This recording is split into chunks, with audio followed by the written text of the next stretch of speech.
ఇది పాపలాగా కాటపడుతుంది అనుకుంటున్నారు. వారు పాపలాగి పరిస్థితులు అనుకుంటున్నారు.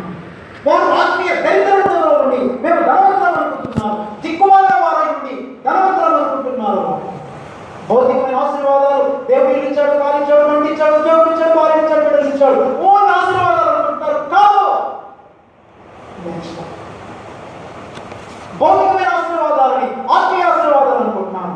బైబిల్ గ్రంథం క్రొత్త నిబంధన క్రైస్తవునికి భౌతికమైన ఆశీర్వాదాలు అనేటువంటి కాన్సెప్ట్ లేదు. తెలుసా మీకు విషయం? భౌతికమైన ఆశీర్వాదాలు అనే అవసరతను దేవుడు మనకు అన్నిస్తాడు. ఇలా అవసరమైతే ఇల్లు ఇస్తాడు, కావాల్సింది కాలిస్తాడు, అంతేగాని గొప్ప ఆశీర్వాదాన్ని మనం ఫీల్ అవసరం. అందుకే ఇక్కడ మొదటి దొంగలాగా అనేక మంది వారు పాపంలో నశించిపోతున్నారు కానీ పాపాన్ని గుర్తించట్లేదు. ఇదే కాదు, ఈ వచన సమయంలో నీవు పాపంలో ఏ పాపంలో నశించిపోతున్నావో నాకు తెలియదు. మొట్టమొదటిగా నీ పాపాన్ని గుర్తించు. యేసయ్య శిలువ దగ్గరికి వచ్చి ధ్యానిస్తున్నాం. మొదటి దొంగ వాడు గుర్తించలేకపోయాడు. నువ్వు గుర్తించకపోతే నీ బతికినాడు. చెప్పాను కదా, వాడు దరిద్రతలో ఉండి ధనవంతుడు అనుకుంటున్నాడు. దిక్కుమాలి వాడు బాగున్నాడు. ఏం బాగున్నావు నువ్వు? బాగున్నావంటే అందము, ఎర్రగా, బుర్రగా, లేదా లావుగా, ఆరోగ్యంగా, డబ్బుగా సంపాదించి, ధనం సంపాదించి, మంచి కారు కొనుక్కొని, మేడ మీద కట్టుకొని చాలా ఆనందంగా ఉన్నానని తలుచుకుంటున్నావా? అది కాదు బైబిల్ కోరి. బాగున్నామంటే అది కాదు బాగున్నాం. మా చర్చి బాగుందండి. ఏం బాగుంది? బిల్డింగ్ బాగుందా? మా చర్చి బాగుంటుందండి. వైర్ బాగుందా? బాగుంటుందంటే బెంచ్లు బాగున్నాయి, మైక్ బాగుందా? ఏం బాగుంది? ఈ ఆత్మీయత బాగుందా? That is good. నేటి క్రైస్తవ క్రీడ మొదటి దొంగ అనుకున్నట్టుగానే క్రీస్తును నమ్ముకుంటాం అనుకుంటున్నారు, కానీ యేసు క్రీస్తును అమ్ముకుంటున్నారు. చాలా మంది సంఘాల్లో క్రైస్తవులు పేరు పెట్టుకుంటున్నారు. బయటకు వెళ్ళిన తర్వాత ఆఫీసుల్లో, స్కూళ్ళలో, ఆఫీసుల్లో మేము ఎస్సీ అని రిజర్వేషన్లు పెట్టుకుంటున్నాం. వీళ్ళు అమ్ముకునే వాళ్ళు లేకపోతే క్రైస్తవులు ఎట్లా ఉంటారు? దొంగలు చాలా మంది. I don't believe such people. వాళ్ళు క్రైస్తవులు చెప్పుకొని ఎస్సీలుగా క్షమాపణ అవుతున్నారంటే నేను వాళ్ళు క్రైస్తవులకు నేను నమ్మను. బైబిల్ కూడా నమ్మను. క్రీస్తుని నమ్ముకున్నవాడు యేసు క్రీస్తుని బయటికి వెళ్ళి అమ్ముకుంటున్నటువంటి వాడు. క్రీస్తుని వెంబడించేవాడు ఏం చేస్తాడు తెలుసా? I take away my reservation, I take away my promotion. నేను హిందువుని కాదు, నేను పలానా నిమ్న జాతికి చెందిన వాడిని కాదు, నేను క్రీస్తు యేసుకు చెందిన వాడను. క్రీస్తును అమ్ముకోను, నేను క్రీస్తును నమ్ముకున్నవాడు.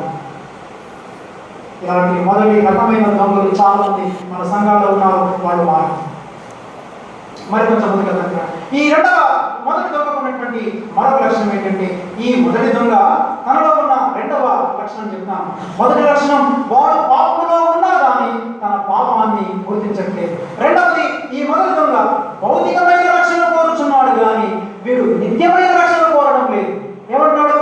యేసు ప్రభువా, నువ్వు దేవుడు అయితే, నువ్వు అట్లయితే నిన్ను రక్షించుకో, మమ్మల్ని కూడా రక్షించు. ఎందుకు మళ్ళీ ఎప్పుడు దొంగ కానీ ఈ దొంగబుద్ధి బోధించుకోండి. మేము బతకాలంటే వీడికి భౌతికమైన రక్షణ కావాలి కానీ వీడికి నిత్యమైన రక్షణ కోరుకోవడం లేదు. లోకా 23:39 అంటాడు. అందుకని నేటి దినాల్లో అనేకులు కూడా యేసు ప్రభువుని ఎలా చూస్తున్నారంటే, ఆయన ఒక వైద్యునిగా, జబ్బు వచ్చినప్పుడు వైద్యునిగా చూస్తున్నారు, కేసులు వచ్చినప్పుడు ఒక న్యాయవాదిగా చూస్తున్నారు, లేకపోతే కష్టాలు వచ్చినప్పుడు మనల్ని బంధించినప్పుడు ఒక జడ్జిగా చూస్తున్నారు, పోలీస్ స్టేషన్కి వెళ్ళినప్పుడు ఒక పోలీస్ ఆఫీసర్గా యేసు ప్రభువుని చూస్తున్నారు. కానీ యేసు క్రీస్తు ప్రభువు నీకు న్యాయ విచారణ చేయడానికి రాలేదు, నీ ఆస్తుల తగాదాన్ని తీర్చడానికి రాలేదు, నువ్వు పోలీస్ స్టేషన్కి వెళ్తే నేను పోలీస్ స్టేషన్ విడిపించడానికి రాలేదు, నీకు మేలు పంపించి బెయిల్ ఇవ్వడానికి రాలేదు. యేసు వచ్చింది ఎందుకో తెలుసా? ఆయన వచ్చింది వారి పాపం నుండి రక్షించడానికి. ప్రియమైన మనం ఏమనుకుంటున్నామంటే, మనకు కష్టం వచ్చింది అనుకోండి, జ్వరం వచ్చింది అనుకోండి, యేసు ప్రభువును స్వస్థపరుస్తారని, నేను స్వస్థపరిచిన ప్రభువుని అవి వెతుకుతాము. అంటే యేసు ప్రభు స్వస్థపరచని కాదండి, నన్ను తప్పుగా అర్థం చేసుకో.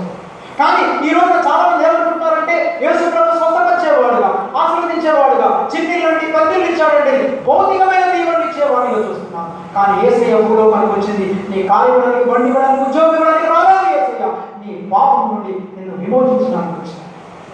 మనుషులు ఏం కోరుకుంటున్నారు? భౌతికమైన వాటిని కోరుకుంటున్నారు. భౌతికమైన వాటిని కావాలని పాస్టర్ దగ్గర వచ్చి ప్రార్థన చేయించుకుంటున్నారు. మా చర్చిలో క్లియర్ కట్గా చెప్పాను. నా దగ్గరికి ఎవరు వచ్చి తలనొప్పి వచ్చింది, ఒంటి నొప్పి వచ్చింది, జ్వరం వచ్చింది, తుమ్ములు వస్తున్నాయి, పాస్టర్ గారు కొంచెం ప్రార్థన చేయండి, ఇంటర్వ్యూకి వెళ్ళాలి, దానికి వెళ్ళాలి, ట్రయల్, ఇవన్నీ అడగొద్దండి. నా దగ్గరికి ఇలాంటి ఈ చిన్న వాటి వరకు మీరు ప్రార్థన చేసుకుని దేవుడు వింటాడు. అర్థం కాలేదు. నీ పాపం నుండి పాస్గారండి నా చెడతలకు పోవడం ప్రార్థన చేయండి. ఎంతమంది వస్తున్నారు? ఆస్తుల తగాదో ఉందండి, నా ఆస్తిని వదిలేసుకోవాలనుకుంటున్నానండి, ఆ ధైర్యం కొరకు ప్రార్థన చేయండి నాకు ఎంతమంది అడుగుతున్నారు? ఒక వ్యక్తి మీద ఆయాసం ఉందండి, ఆయాసం చాలా రోజులైంది, కోట్లేదు పాస్గారు, బాధగా ఉందండి, మనం ప్రార్థన చేయండి ఆయాసం పోయేటట్టు అనగా నేను ప్రార్థన చేస్తాను. ఊరికి నేను ఈ బాబాల దగ్గర ఉంటాను చూడండి, ఆ బాబా ఉండేవాడు. అంటే ఇలా తిట్టి కొట్టి ఏం చేస్తే కానీ వాళ్ళ దగ్గర వెళ్తుంది, క్యూర్ కట్టి వెళ్తుంది. ఈ మొదటి దొంగ భౌతికమైన రక్షణ కోరుకున్నాడు కానీ నిత్య రక్షణ కోరుకోడు. అంతమందిని కాదు.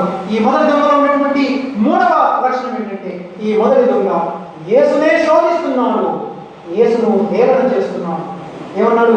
నిన్ను నీవు రక్షించుకో అంటే ఇంకో విధంగా చెప్పాలంటే అవమానపరుస్తున్నాడు యేసు. అంటే ఇంకో విధంగా ఎలా చెప్పాలంటే ఎటకాలం, నిన్ను నీవే రక్షించుకోలేని వాడివి మమ్మల్ని నీవు రక్షించగలవు? ప్రభావితంగా నువ్వు దేవుడు అయితే ఈ ఇంటర్వ్యూలో నాకు ఉద్యోగం చూడు, నువ్వు పరలోకం నుంచి ఇంటికి ఊడిపడ్డావని నేను తీసుకెళ్ళిపోయి నీకు ఉద్యోగం ఇవ్వాలి. అసలు నీకు ఎందుకు ఇవ్వాలి ఉద్యోగం? అసలు నిన్ను రక్షించడమే దండగా. అసలు నీకు రక్షణ ఇవ్వడం ద్వారా ఏసైతే లాభం ఏంటి? అసలు ప్రేమ గమనించండి, యేసును శోధించండి. చాలా మంది యేసును శోధించే ప్రార్థన చేస్తున్నారు. 7 శుక్రవారాలు ప్రార్థన చేసి ఏదైనా దాని వరకు 7 శుక్రవారం ప్రార్థన చేస్తారు చూడండి, 40 రోజులు ప్రార్థన చేస్తారు. ఇవన్నీ కూడా యేసును శోధించే ప్రార్థనలు. భౌతికమైన అవసరాల కొరకు ఉపవాసం వంటి ప్రార్థన చేయడం కాదు. ఉపవాసం వంటి ప్రార్థన చేయాల్సింది ఆత్మ రక్షణ కొరకు. నీ ఆస్తినంతా అమ్మి బీదలకు ఇవ్వడానికి ఉపవాసం వంటి ప్రార్థన చేసావు. నీకు వచ్చే సాధన అంతా కూడా దేవుడికి ఇవ్వాలనుకుంటున్నానండి, దీని కొరకు ఉపవాసం వంటి ప్రార్థన చేసిన ప్రజలు చెప్పగలిగిన వాళ్ళు ఎవరు నాకు చెప్తారు. ఒక లోదలు చేసి పంపించారు, పెద్ద లోదలు చెప్పి చెప్పానండి. అంటే ఆ మాట అనడం బాగోదు కానీ వాళ్ళు అనేసి అర్థం చెప్పండి. మీరు ఎందుకు ఉపవాసం ఉంటారంటే 2 డేస్లో 40 రోజులు ఉపవాసం ఎందుకు ఉంటారంటే మీ ఒళ్ళు తగ్గించుకోవడానికి ఉపవాసం ఉన్నారు కానీ క్రీస్తు కొరకు ఉపవాసం లేదని చెప్తారు. ఎందుకో తెలుసా? మీ బ్రతుకుల్లో మార్పు లేకపోతే కొంచెం డైటింగ్ చేయడానికి ఉపవాసం ఉన్నారు, అది చెప్పండి నేను ఒప్పుకుంటాను. కానీ క్రీస్తు కొరకు ఉన్నారని చెప్పండి. క్రీస్తు కొరకు ఉపవాసం అంటే నీ మాటలు మారిపోతాయి, నీ చూపులు మారిపోతాయి, నీ ఆలోచనలు మారిపోతాయి, నీ పద్ధతులు మారిపోతాయి, నీ మాటలు మారిపోతాయి, ఇతరులు ప్రేమిస్తూ ఉంటారు. యేసును శోధించే ప్రార్థనలు చేసేవాడు. వీరు 6వ కనెక్షన్లో. ఇక 2వ దొంగ దగ్గరికి వస్తే, ఈ 2వ దొంగ పాపం విషయంలో, ఈ 2వ దొంగ బిడ్డ వీడు పాపం విషయంలో చనిపోతున్నాడు, పాపం విషయమై చనిపోతున్నాడు. ఇది అద్భుతం బిడ్డ.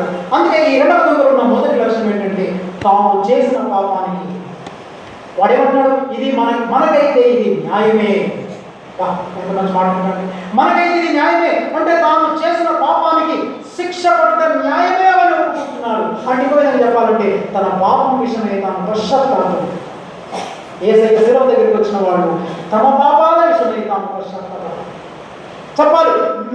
నేను పాపని ప్రభువా, నేను దౌర్భాగ్యుడిని, నేను నా శిక్ష. మనం యేసయ్య శిలువ దగ్గరికి వచ్చేమంటే ప్రభా వాళ్ళు పాపం, వీళ్ళు పాపం, ఈయన దుర్మార్గులు, వాళ్ళ గురించి నీకెందుకు?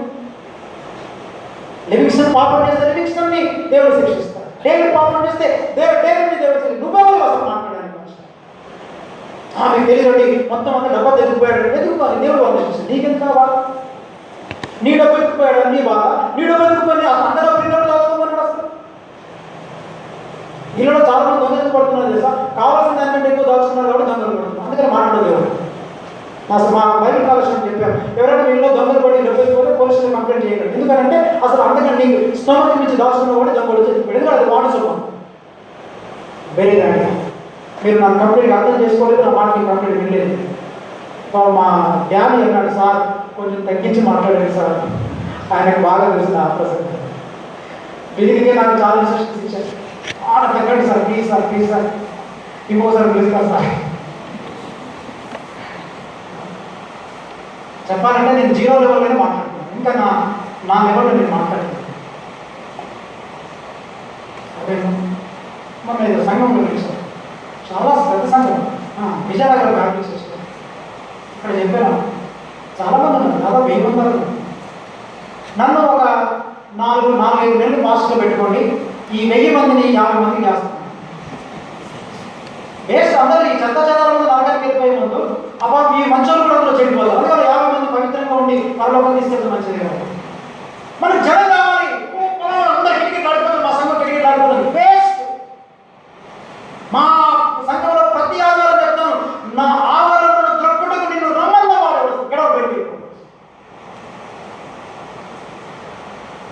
క్రీస్తుని వెంబడించాలనుకుంటున్నావా? శిలువను అందుకోవాలనుకుంటున్నావా? నేను పాపినైన పశ్చాత్తాపడాలనుకుంటున్నావా?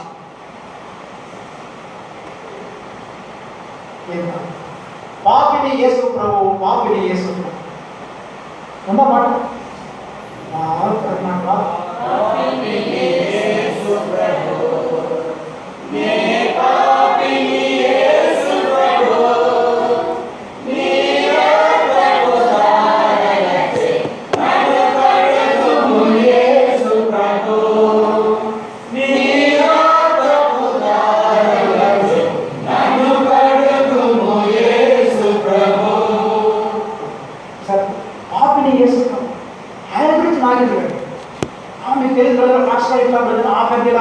ఆయనే దేవుడు చూసినట్టు నీకైతే నిన్నెవరు నియమించాడు కదా.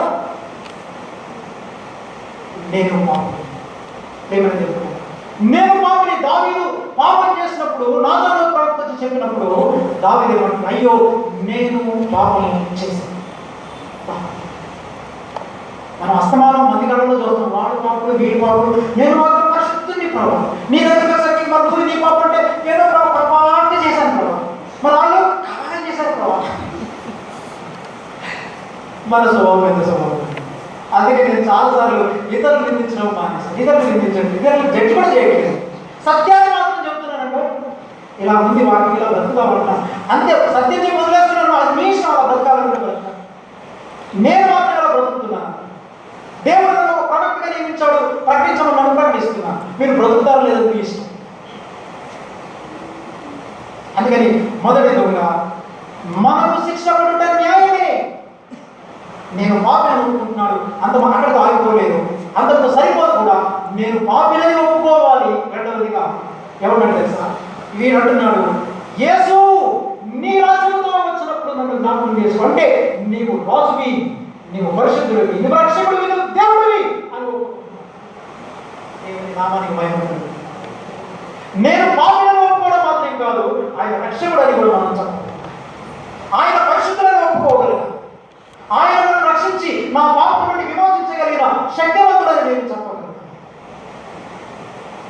రెండవ దొంగ చూశారు, తాను పాపిని ఒప్పుకోవడమే కాదు, యేసయ్య రాజును ఒప్పుకున్నాడు.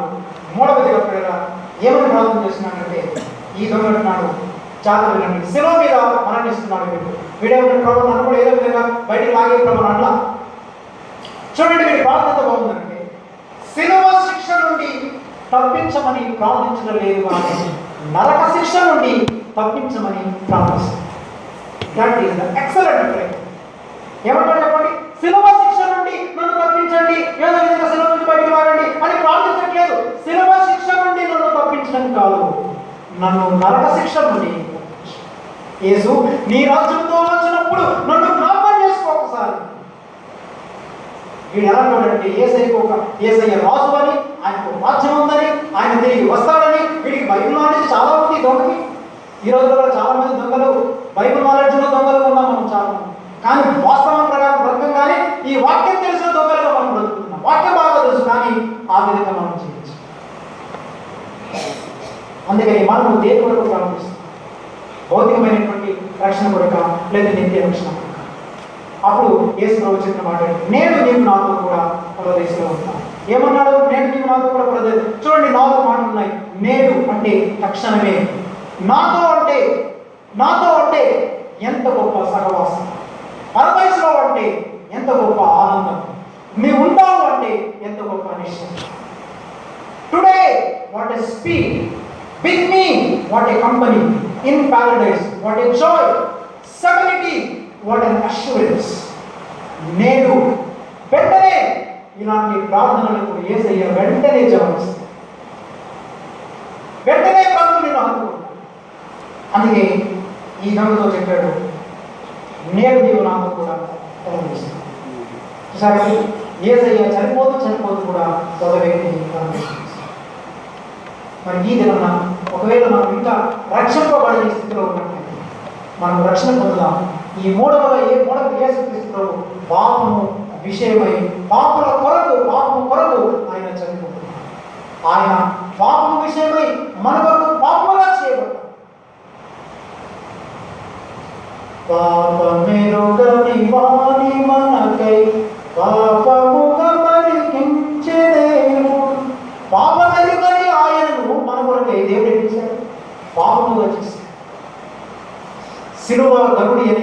204వ కీర్తనలో మనం చదువుకుంటాం. పాపమెరుగని వాని మనకై పాపముగా నరించిదేవు. ఇంకోటి 204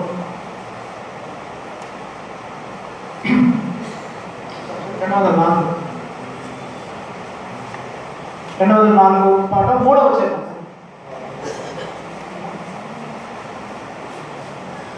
సిలువ గనుడి మరుగని వాని మనకై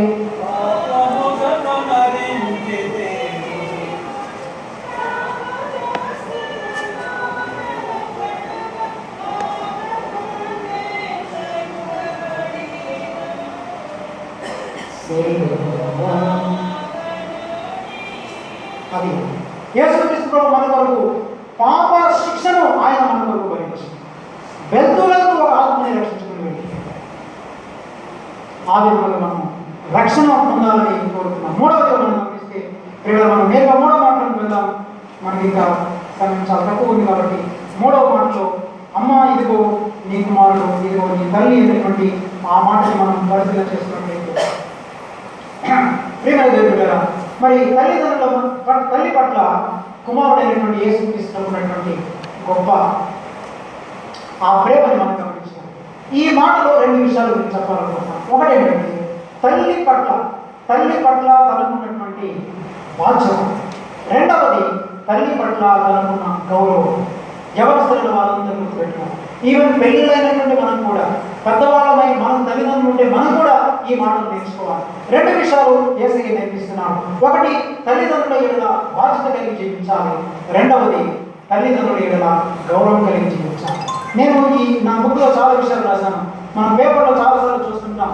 తల్లిని అనాథ శరణాలయంలోకి అప్పగించిన ప్రబుద్ధుడు, తండ్రిని చంపిన తనయుడు, తల్లిని మరిచిన కన్నకూతురు, తల్లిదండ్రులు నిర్లక్ష్యం చేసి ఆస్తులను లాగేసుకున్నటువంటి యువత, తండ్రిని రోడ్డుపై విడిచిపెట్టిన కుమారుడు, ఇలాంటి పేపర్లు చాలా చూస్తాం. మళ్ళీ కూడా క్రైస్తవులు పేరు చెప్పుకుంటారు.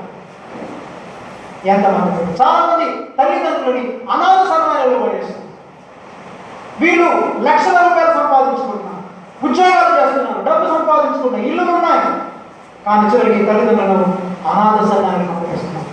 కాబట్టి తల్లిదండ్రుల పట్ల మనం కలిగి ఉండాల్సినటువంటి ఈ గౌరవము, ఈ ప్రేమ, ఈ మర్యాదలను కలిగి జీవించాలి. ఎందుకంటే ప్రేమ గమనించండి, ఈ శిలువ చెంత మనము 4 వ్యక్తుల్ని మనం గమనించగలుగుతున్నాం. శిలువ చెంత 4 వ్యక్తులు ఉన్నారు. యేసయ్య 3వ మాట పలుకుతున్నప్పుడు ఆయన మొట్టమొదటిగా మగ్దలేని మరియా తన ప్రక్కన ఉంది, రెండవది సలోమి ఉంది, మూడవది మరియా ఉన్నది అంటే వారి తల్లి, 4వది తన శిష్యుడైన యోహాను ఉన్నాడు. ఈ 4రికి యేసయ్య అద్భుతమైన పాఠం నేర్పిస్తున్నాడు. మగ్దలేని మరియకు ఎలా ఉందంటే శిలువ ఒక విమోచన స్థలంగా ఉంది. ఎందుకంటే మగ్దలేని మరియ అనేకమైన పాపముల నుండి, దయ్యపు శక్తుల నుంచి విమోచించబడింది. తనకు శిలువ ఎలా కనబడుతుందంటే it is a place of redemption. ఈ విధమైన శిలువ నీకు ఒక విమోచన స్థలం లాగా ఉన్నది. నా విమోచన స్థలం శిలువ అని చెప్పగలవా?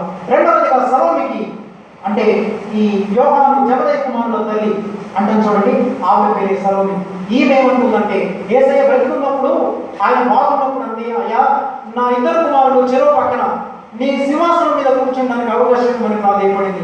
ఈమె ఇక్కడికి వచ్చినప్పుడు షాక్ తిన్నది. ఎలా షాక్ తిన్నదంటే యేసయ్య ఏదో సింహాసనం మీద కూర్చుంటాడు అనుకుంటే ఈయనంటే శిలువ ఎక్కాడు, ఈయన సింహాసనం మీద కూర్చుంటాడు అనుకుంటే శిలువ మీద ఉన్నాడండి. సలోమికి అర్థం కాలేదు. భౌతికంగా యేసయ్య బ్రతికినంత కాలం సలోమికి అర్థం కాలేదు. ఏమనుకుందంటే యేసు ప్రభు రాజు అనుకుంటే పెద్ద సింహాసనం ఉంటుంది, రాజ్యం ఉంటుంది, ఓ పెద్ద పెద్ద పట్టణాలు ఉంటాయి, మరి రాజు ఉంటారు, సైన్యం ఉంటుంది అనుకుంది. అందుకే సలోమికి ఏంటంటే it is a place of rebuke, ఒక గద్దింపు స్థలం. మనకున్న యాటిట్యూడ్స్ని, మనకున్నటువంటి ఆలోచనలని, మనము తప్పు అయిన వాటిని మార్చుకోవడానికి ఒక గద్దింపు స్థలముగా ఇది కనబడుతుంది. మూడవదిగా మరియకు ఒక బహుమానం పొందే స్థలం. It is a place of reward. ఒక బహుమతి పొందుతుంది. ఏ బహుమతి అంటే యోహాను ఇచ్చాడు. అమ్మ ఇదిగో నీ కుమారుడు, ఇదిగో నీ తల్లి. మరి యోహాను విషయం చెప్పాలంటే చాలా విషయాలు ఉన్నాయి. ఆయన ఎంతో నమ్మకస్తులకే దేవుడు బాధ్యతలు అప్పగిస్తాడు. నమ్మకస్తులకే దేవుడు అన్ని ఇస్తాడు. ఈ దినం మనము నమ్మకస్తులుగా ఉంటే దేవుడు మనకు సమస్తాన్ని ఇవ్వగలుగుతాడు.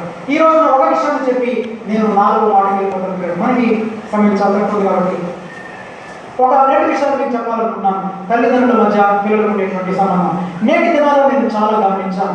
నేను గమనించింది ఏంటంటే కూడా ఈవెన్ క్రైస్తవ సంఘాన్ని కూడా ఈ పద్ధతి ఫాలో చేసింది. దానికి ఒక మాట చెప్తాను వినండి. ఈ రోజున క్రైస్తవులు ఈ స్లోగన్ని జయించాలి. చాలా మంది ఎలా మారిపోయారంటే career driven life, not Christ centered life. Career driven life ని జీవిస్తున్నారు. కెరియర్ డ్రివెన్ లైఫ్ అంటే బాగా చదువుకొని మెడికల్ సీట్ కొట్టి, ఇంజనీరింగ్ సీట్ కొట్టి, ఐఏఎస్ ఆఫీసర్ అయి, పోలీస్ ఆఫీసర్ అయి, మంచి జాబ్ సంపాదించి అమెరికా, ఇంగ్లాండ్, లండన్, మరి ఆస్ట్రేలియా వెళ్ళిపోయి డబ్బు సంపాదించి గొప్పదనం అయిపోయి పేరు ప్రకారం సంపాదించుకొని గుడికి వచ్చేసి కావడం. ఇది ఎవరికి చాలా తెలుసా ప్రియులారా? లోకం ఇచ్చింది. ఇంకా గట్టి చెప్పాలంటే సాతాను ఇచ్చింది, దేవుడి ఇవ్వలేదు. అంటే చదవద్దని చెప్పట్లేదు, ఉద్యోగం రావద్దని చెప్పట్లేదు, ఫారెన్ వెళ్ళొద్దని కూడా చెప్పట్లేదు. ఎందుకంటే వీళ్ళు బాగా చదువుకొని ఏం చేస్తారంటే వృద్ధులైనటువంటి తల్లిదండ్రులు ఇంట్లో వదిలేసి వీడు అమెరికాలో వెళ్ళి చదువుకుంటుంటాడు. ఇంటికి రావడానికి టైం ఉండదు. లేకపోతే లండన్ వెళ్ళిపోతాడు, తల్లిదండ్రులతో కనెక్షన్ ఉండదు. అమ్మ నాన్నతో వీడు సరిగా సంభాషించాడు. అవసరమైతే అమ్మ నీకు ఎంత కావాలి ఇస్తాను, జబ్బు వచ్చిందా డాక్టర్ దగ్గరికి అనాథ శరణాలయంలో ఉండని అనాథ శరణాలయంలో తల్లిదండ్రులు పడేస్తాం. ఏం కోల్పోతున్నామంటే నేటి యువతరం తల్లికి తండ్రికి మధ్య ఉన్నటువంటి ఆ ప్రేమ, బాంధవ్యం, గౌరవాన్ని కోల్పోతున్న దుర్దినాలలో మనం ఉన్నాం. మనం ఎంత గొప్పవారమైనా ఢిల్లీకి రాజైనా తల్లికి కొడుకులమే అన్నట్టు మనం. నువ్వు ఎంత గొప్పవాడమైనా కానీ నా ఉద్యోగం కంటే నా తల్లి గొప్పది. నేను చదివే చదువు కంటే మా అమ్మ నాన్న చాలా గొప్పవారు. నేను చేసేటువంటి పని కంటే కూడా my parents are my priority my life. నీ తల్లిని సన్మానించు, నువ్వు దీర్ఘవిస్తున్నావు. అమెరికా వెళ్తే దీర్ఘవిస్తున్నావు. పెద్ద ఉద్యోగాలు చేస్తే డాక్టర్లు అయితే నువ్వు దీర్ఘాయుష్మంతులు అవుతారని బయటకు చెప్పట్లేదు. తల్లిని సన్మానించు, నువ్వు దీర్ఘాయుష్మంతులు. అమెరికా దేశంలో ఒక చిన్న పిల్లవాడు, అది దాదాపు 17వ శతాబ్దం ఆరంభపడింది. ఒక చిన్న పిల్లవాడు అంటే ఒక తల్లికి ఒకే ఒక కొడుకున్నాడు. ఈ కొడుకు పెరిగాడు, పెద్దవాడు అయ్యాడు, యవనస్తుడయ్యాడు. ఎక్కడో వేరే ఇతర దేశంలో ఆయనకు మంచి ఉద్యోగం వచ్చింది, వెళ్ళబోతున్నాడు. తల్లికి ఒకటే కొడుకు, తండ్రి లేడు. మరి తల్లి ఏమో సామానంత సర్ది పిల్లోడు వచ్చింది. పిల్లోడు వెళ్ళిపోతుంటే తల్లి తట్టుకోలేకపోతుంది. ఒకడే కొడుకు దూరదేశం వెళ్ళిపోతున్నాడు. వీరిని పిలిచి ఎలా ఉండాలి? కొడుకు అనుకుంటున్నాడు, నేను ఒక్కడే కొడుకున్నాను కదా, నేను వెళ్ళిపోతే మా అమ్మ ఎలా ఉంటుందని ఈ పిల్లోడు బాధపడుతున్నాడు. అనుకున్నాడు. మొత్తం మీద షిప్ దగ్గరికి వెళ్ళారు. అమ్మాయి అంత దూరం వదిలేడు. ఈ కుమారుడు సూట్ కేసు పట్టుకుని బ్యాగ్ పట్టుకుని ఆ షిప్ ఎక్కేశాడు. ఎక్కిన తర్వాత ఈ తల్లి ఒడ్డున నిలబడి కుమారుడిని చూస్తూ చంపలేనంత వెక్కి ఏడుస్తున్నాడు. కొడుకు కూడా ఎక్కడ షిప్ ఎక్కడో చూస్తున్నాడు. తన తల్లి కన్నీటిని చూసి తాను కూడా ఏడుస్తున్నాడు. ఏంటి మా అమ్మ ఎంతగా ఏడుస్తుంది అనుకున్నాడు.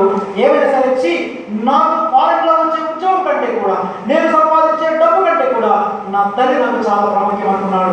వెంటనే షిప్ కదలక ముందే బ్యాగ్ పట్టుకున్నాడు. తల్లి కన్నీటిని తుడవాలనుకున్నాడు. బ్యాగ్ పట్టుకుని పరిగెత్తుకుంటూ అమ్మ దగ్గరికి వచ్చాడు. గట్టిగా కౌగిలించుకున్నాడు. అమ్మ నువ్వు నాకు కావాలి, నాకు ఉద్యోగం. తల్లితో జీవించాడు. తల్లి కొడుకులుగా సంతోషంగా బ్రతికాడు. కొంతకాలంలో ఏం జరిగింది? అమెరికా ఆ మనుషుడెవరో కాదు, అమెరికా దేశానికి మొట్టమొదటిగా ప్రెసిడెంట్ అయిన జార్జ్ వాషింగ్టన్. అది స్టోరీ. విన్నారు పేరు? జార్జ్ వాషింగ్టన్ ఎవరో తెలుసా? American first president. తల్లిని సన్మానించడం, దీర్ఘాయుష్మంతో వస్తాను, నీకు దీవెన. ఎంతమంది తల్లిదండ్రులు దిక్కుమాల వాళ్ళకి చేయలేరు. వీళ్ళు ముసలి అంటారు, ముసలోడు అంటారు. నీకు కూడా దేగతి కొడుతుంది. జాగ్రత్త పెట్టడం, తల్లిని సన్మానించడం నేర్చుకోండి. సమయం లేదు కాబట్టి ముందుకు వెళ్తున్నాను.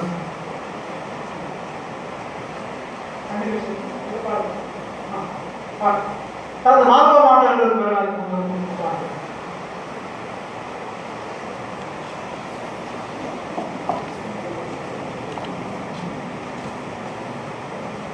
లివింగ్స్టన్ దగ్గర గారు ఒక ప్రత్యేకమైన వారు పొలిటిషియన్. ఆ తర్వాత 196లో 4-5 చరణాలు వాడతారు.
5, 4, 5 శరణాలు 94.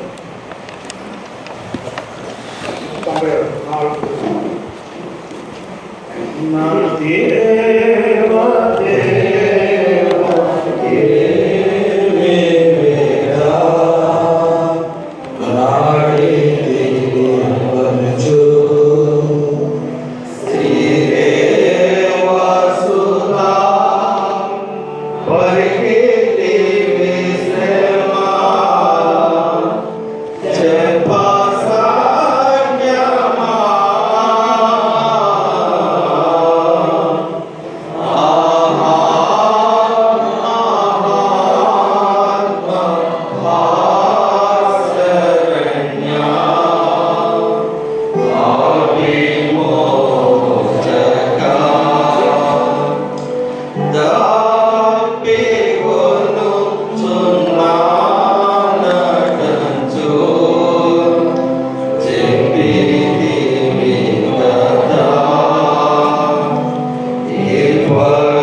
ప్రభునామానికి మహిమ కలుగుగాక. కేవలం 4వ మాటలోకి వచ్చాము. ఇది శ్రమ సందేశం. మత్తయి సువార్త 27వ అధ్యాయము 40వ వచనం. ఈ సమయంలో ఈ మాటల నుంచి మరికొన్ని విషయాలు మనం నేర్చుకోవడానికి ప్రయత్నించాం. యేసుక్రీస్తు యొక్క పుట్టుక అందరి పుట్టుకల కంటే భిన్నమైంది. దీనికి గల కారణం ఆయన పరిశుద్ధాత్మ వలన జన్మించారు. యేసుక్రీస్తు జీవితం అందరి జీవితాల కంటే భిన్నమైంది. ఎందుకో తెలుసా? ఆయన జీవించినట్టు ఎవరు జీవించరు. ఎందుకంటే యేసు ప్రభువులో చాలా స్పెషాలిటీ ఉంది. ఆయన పుట్టుక అందరి పుట్టుకల కంటే భిన్నమైంది. కారణం ఏంటంటే ఆయన ఒకడే పరిశుద్ధాత్మ వలన జన్మించారు. యేసుక్రీస్తు యొక్క జీవితం అందరి జీవితాల కంటే భిన్నమైంది. కారణం యేసు జీవించినట్టు ప్రపంచంలో ఇంతవరకు ఎవరు ఎప్పుడు జీవించలేదు. మూడవది, యేసుక్రీస్తు మరణం అందరి మరణాల కంటే భిన్నమైంది. దీనికి గల కారణం ఏంటంటే యేసయ్య చనిపోయినప్పుడు జరిగిన అద్భుతాలు మరి ఎవరు చనిపోయినప్పుడు కూడా అద్భుతాలు జరిగాయి. అక్కడ జరిగిన 4 అద్భుతాలు. ఎందుకంటే మనకు టైం లేదని నేను దాటిస్తున్నాను, కానీ మరి ఒక విషయాన్ని చెప్పాలంటున్నాను మీరు. ఒకటి జరిగిన అద్భుతం ఏంటంటే దేవాలయం తెర నడిపించింది. అంటే ఏంటో తెలుసా? యేసయ్య మరణంలో ఉన్న మొదటి ఆశీర్వాదం దేవునికి మనకి యాక్సెస్ దొరికింది. అంటే దేవునికి మనకి మధ్యలో ఏమొచ్చింది? ఆయన సన్నిధికి వెళ్ళగలిగేటువంటి మార్గము మనకు కనబడింది. అంటే ఇంతవరకు తెర ఉండేది. ఆ అడ్డు తెర ఉండడం వల్ల ఏ మానవుడు కూడా అతి పరిశుద్ధ స్థలం నుండి వెళ్ళలేదు. కానీ ఆ దేవాలయం తెర నడివికి చిరిగినందువలన we got the access, or a way is opened up to go into the presence of God directly. యేసు ప్రభు యొక్క దేవుని యొక్క సన్నిధిలోనికి మనమందరం నేరుగా చేయగలం. అంటే అర్థం ఏంటంటే ఇక మనకు మధ్యవర్తులు లేదు. యేసుక్రీస్తు తప్ప మనకు మధ్యవర్తులు లేదు. నా పోటీ పాస్టర్లు అవ్వచ్చు, ఇక్కడ ఉన్నటువంటి పెద్దలు అవ్వచ్చు, మేమందరము మిమ్మల్ని క్రీస్తునాథుడు నడిపించేవారిమే తప్ప మేము మధ్యలో జిమ్మికులు చేసేవాళ్ళం కాదు. అయ్యగారు ప్రార్థన చేస్తేనే ఆశీర్వాదం అనుకుంటే పొరపాటే. నేను ప్రార్థన చేసిన చేయకపోయినా మీకు డైరెక్ట్ యాక్సెస్ ఇవ్వబడింది. పలాని కార్యక్రమం పాస్టర్ గారి ద్వారానే జరగాలి, అలాంటిది బైబిల్లో లేదు, అది అబద్ధం అని. కానీ అలా చెప్పేసి పాస్టర్ గారిని నిర్లక్ష్యం చేయమని నేను చెప్పట్లేదు. అంటే మనమందరం నేరుగా యేసునందుకు చేరగలము. మనమందరం నేరుగా ధైర్యంగా కృపాసనందుకు చేరగలము. అది నంబర్ 1 అద్భుతం. రెండవ అద్భుతం ఏంటంటే బైబిల్ చెప్తుంది అప్పుడేమొచ్చింది? రెండవదిగా భూమి కంపించింది. చాలా మంది అనుకుంటారు భూకంపం వచ్చిందంట. అట్లాగా భూకంపం రాదు. మన బైబిల్ చాలా చదువు. భూమి కంపించింది అంటే యేసయ్య మరణించినప్పుడు ఆ మరణానికి కూడా భూగోళం అంతా కంపించింది. అది బైబిల్ రాస్తుంది. అంటే భూకంపం అంటే ఇది భీమునిపట్నంలో భూకంపం వచ్చింది, విశాఖపట్నం వచ్చింది, శ్రీకాకుళం వచ్చింది అట్టగాదు. నేపాల్ వస్తే ఇండియాలో రాదు, ఇండియాలో వస్తే పాకిస్తాన్ రాదు అట్టగాదు. బైబిల్ భూమి కంపించింది. కంపించను. The entire earth was shaken. ఎవడు మరణించినప్పుడు భూమి అంతా కంపించింది. నా యేసయ్య, మన యేసయ్య మరణించినప్పుడు ఎంత గొప్పదనంటే దీని అర్థం ఏంటో తెలుసా? రెండవది, భూమి కంపించింది అంటే ఇందులో మనకు వచ్చేటువంటి గొప్ప ఆసక్తి ఏంటంటే భూమి యొక్క శక్తి, ఈ లోక సంబంధమైన ఏ శక్తులు యేసయ్య మరణ శక్తి కింద పనిచేయాలి. కాబట్టి మన దేవుడికి ఉన్న శక్తి ఈ లోకంలో ఉన్న శక్తులన్నిటికంటే కూడా చాలా గొప్పది. అనమాత్రిక మూడవది బండలు బద్దలాయను. అంటే satanic power was completely destroy. సాతాను యొక్క శక్తి అంతా కూడా నిర్వీర్యం చేయబడింది. బండ స్ట్రెంత్కి సాదృశ్యం. దాని స్ట్రెంత్, సాతాను యొక్క స్ట్రెంత్, సాతాను యొక్క బలము ఎంత మాత్రం కూడా దేవుని మరణం యొక్క శక్తి ముందు అది నిలవలేకపోయింది. నాలుగవది, సమాధులు తెరవబడ్డాయి. అనగా సమాధులు తెరవబడ్డాయి అంటే దేవుని యొక్క శక్తి ఏం కలగజేసిందంటే పునరుత్థానపు రుచిని కలిగింపజేసింది. దేవుని యొక్క యేసుప్రభు యొక్క మరణం పునరుత్థానపు శక్తి యొక్క రుచిని మనకు కలిగింపజేసింది. ఈ విధముగా యేసయ్య మరణించినప్పుడు ఆయన మరణం అందరి మరణాల కంటే భిన్నమైంది. దానికి గల కారణం అద్భుతాలు జరిగాయి. యేసుక్రీస్తునకు తీర్చబడిన తీర్పులు అందరికీ తీర్చబడిన తీర్పుల కంటే భిన్నమైనవి. కారణం ఏంటంటే ముందే చెప్పారు, 12 గంటల కాల వ్యవధిలో ఆయనకు 6 సార్లు తీర్పు తీర్చారు. కోర్టులు లా ప్రకారం 6 సార్లు ఒక వ్యక్తికి ఒకే రోజులో తీర్పు తీర్చుకోవడం. ఇంకేంటంటే రాత్రికాల సమయంలో తీర్పు తీర్చుకోవడం అన్యాయపు తీర్పు. అలాగే కోర్టులో ఎవరు కూడా ఏ వ్యక్తి కూడా ఒక వ్యక్తిని న్యాయాధిపతి ముందు కొట్టకూడదు. కానీ యేసయ్య కొట్టారు. అన్యాయం. నా యేసయ్య ఎందుకన్నాడు, నా దేవా నన్ను ఒక క్షణం వచ్చింది. ఎందుకో తెలుసా? ద ఎంటైర్ ఎటర్నిటీ, నిత్యత్వం అంతటిలో ఆది నుంచి అంతం వరకు నిత్యత్వాన్ని కనుక మనం చూడగలిగితే నిత్యత్వం అంతటిలో ఒకే ఒకసారి దేవుడు తన కుమారుడైన యేసయ్య చేయి విడిచాడు. అది కేవలం నీ కొరకు, నా కొరకు. ఎందుకో తెలుసా? మనలో యేసయ్య చేయిని దేవుడు ఎందుకు విడిచిపెట్టాడంటే మన చెయ్యిని మన చెయ్యి పట్టుకొని మనలను నిరంతరం జీవింపచేయడం, మనలను శాశ్వతంగా జీవింపచేయడానికి, మనకు శాశ్వతమైన సహవాసాన్ని ఇవ్వడానికి యేసయ్య చేయి తాత్కాలికంగా వదిలిపెట్టాల్సి వచ్చింది. దేవుడు గమనించిన అందుకని దేవుడు పాత నిబంధన కాలంలో మనం చూసినట్లయితే, కొత్త నిబంధనలు చూసినా కానీ దేవుడు అందరికీ తోడై ఉన్నాడు. కానీ కొత్త నిబంధనలు చూస్తే యేసు ప్రభు ఎక్కడ కూడా కొత్త నిబంధన చూడదు, ఎక్కడ కూడా నా తండ్రి నాకు తోడై ఉన్నాడు, నన్ను విడిచిపెట్టలేదు, మేము ఇద్దరం ఏకమై ఉన్నాం. ఇప్పుడు ఏమైంది? There was the fellowship was broken. ఎందుకు బ్రేక్ అయింది తెలుసా? తండ్రికి కుమారుడికి ఉన్న ఫెలోషిప్, ఆ సహవాసం ఎందుకు బ్రేక్ అయిందంటే నీకు నాకు బ్రేక్ ఇవ్వకుండా ఉండడానికి, ఆయనతో సన్నిహితమైన సహవాసము నిరంతరం యుగాలు కలిగి ఉండడానికి యేసయ్య ఆయన మరి తండ్రి నుండి సహవాసాన్ని కోరుకోవాల్సి వచ్చింది. అయితే ఎందుకు దేవుడు యేసయ్య చేయించాడు? 5 కారణాలు నేను చేస్తాను. మనకు పాప పరిహారాత్మక బలిగా ప్రభువుని అర్పించాము. ఎందుకంటే తండ్రి ఎందుకు విడిచిపెట్టాడంటే తండ్రి కుమారుని చేయి విడిచిపెట్టకపోతే బలి అర్పించబడదు. ఆ బలి అర్పించబడాలంటే తండ్రి కొడుకుని విడిచిపెట్టాల్సిందే. మన కొడుకు పాప పరిహారాత్మక బలి అర్పించాలి. రెండవది ఏంటంటే మనకు బదులుగా కుమారుని నలగొట్టుటకు ఆయనకు ఇష్టమైందండి. తన కుమారుడైన క్రీస్తుని నలగొట్టుటకు ఇష్టమైంది. నలగొట్టబడకపోతే బలి అర్పించాలి. ఇక్కడ ఈ 4వ మాట నేను ధ్యానిస్తున్నప్పుడు అనిపించింది, యేసుక్రీస్తు ప్రభు మన కొరకు అసలు మీద 7 మాటలు పలికి, తండ్రి మీరేం చేసిన క్షమించము, నువ్వు దొంగోడు రక్షించబడు, అమ్మాయి కుమారుడు, ఈ 7 మాటలు చెప్పి వెళ్ళిపోవడానికి రాదు. ఏదో మన పాపాలు క్షమించడానికి కూడా ఆయన సిలువలో త్యాగం చేయలేదు. సిలువ అసలైన త్యాగం ఏంటి? అసలైన సిలువ త్యాగం అన్నది ఎవరికి చెప్పనివ్వండి. ఇది చాలా రోజు యేసయ్య కేవలం 7 మాటలు పలికి కొరడాతో పట్టబడి మేకులు చేతుల్లో కాళ్ళలో వేధించబడి పొలకేట పెట్టుకుంటే అది గొప్ప అనుకుంటున్నాం. అంత మాత్రమే కాదు, అది కాదు మన పాపం యొక్క సిరియాన్ని. ఏం జరిగింది తెలుసా? 3 గంటల కాలంలో చాలా జరుగుతున్నాను. లివింగ్స్టన్ అనేటువంటి నేను చేసిన పాపాన్ని బట్టి నేను యుగయుగములు నరక శిక్షణ అనుభవించాను. మరొక ఆయన జానపరం ఆయన చేసిన పాపాన్ని బట్టి యుగ యుగాలు నరక శిక్ష అనుభవించాల్సి.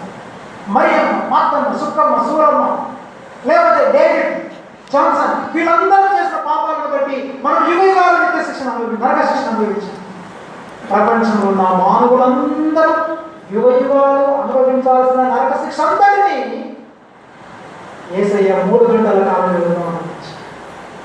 అందుకే మనకు నరక శిక్ష లేదు. మనకు నరక శిక్ష ఎందుకు లేదంటే నేను యుగ యుగాలు అనుభవించాల్సినటువంటి నరక శిక్ష అంతటిని నా యేసయ్య నా కొరకు 3 గంటల కాలంలో అనుభవించాడు. That is the agony, that is the gist, and that is the pain of my Christ in the cross. నా యేసయ్య శిలువను చూస్తున్నప్పుడు ధ్యానిస్తున్నాను. శిల సమానమైన మనసు కలిగిపోతున్నాను. ఎవరి మీద మాట్లాడగలనండి నేను? ఎవరిని నిందించగలను? ఎవరిని దూషించగలను? ఎవరిని తూలనాడగలను? ఎవరికి వ్యతిరేకంగా పాపం చేయగలను? నేను ఎదురులను ఎందుకు గర్వంగా వారి యొక్క ప్రవర్తించాను. నువ్వు అనుభవించాల్సిన నరక శిక్ష అంతటిని యుగ యుగాల కాలం పాటు నిత్యము అనుభవించాల్సిన నరక శిక్ష అంతటిని యేసయ్య 3 గంటల కాలంలో ప్రపంచవ్యాప్తంగా ఉన్నటువంటి మానవులందరి శిక్షను అనుభవించారు. అందుకని ఓ మై గాడ్, నా దేవా నన్నెందుకు ఐ కాంట్ బేర్, ఇంత నరక శిక్షను భరించడం నా వల్ల కాదు, నన్ను ఎందుకు విడిచిపెట్టావు? నువ్వు నాకు తోడుకుంటే నేను అనుభవించగలను, కానీ నువ్వు నన్ను విడిచిపెడితే ఎలా అనుభవించగలంటే దేవుడు నాకు నేను విడిచిపెడితే కానీ వాళ్ళకు మోక్షం ఎంత.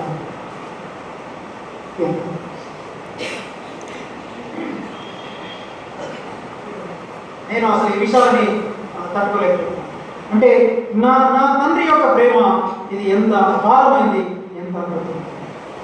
మాకు ప్రేమ సారమయ్యను, మాకు జీవాధారమయ్యను, మాకు తృప్తి సునీరమయ్యను, మాకు పరమ విచారమయ్యను.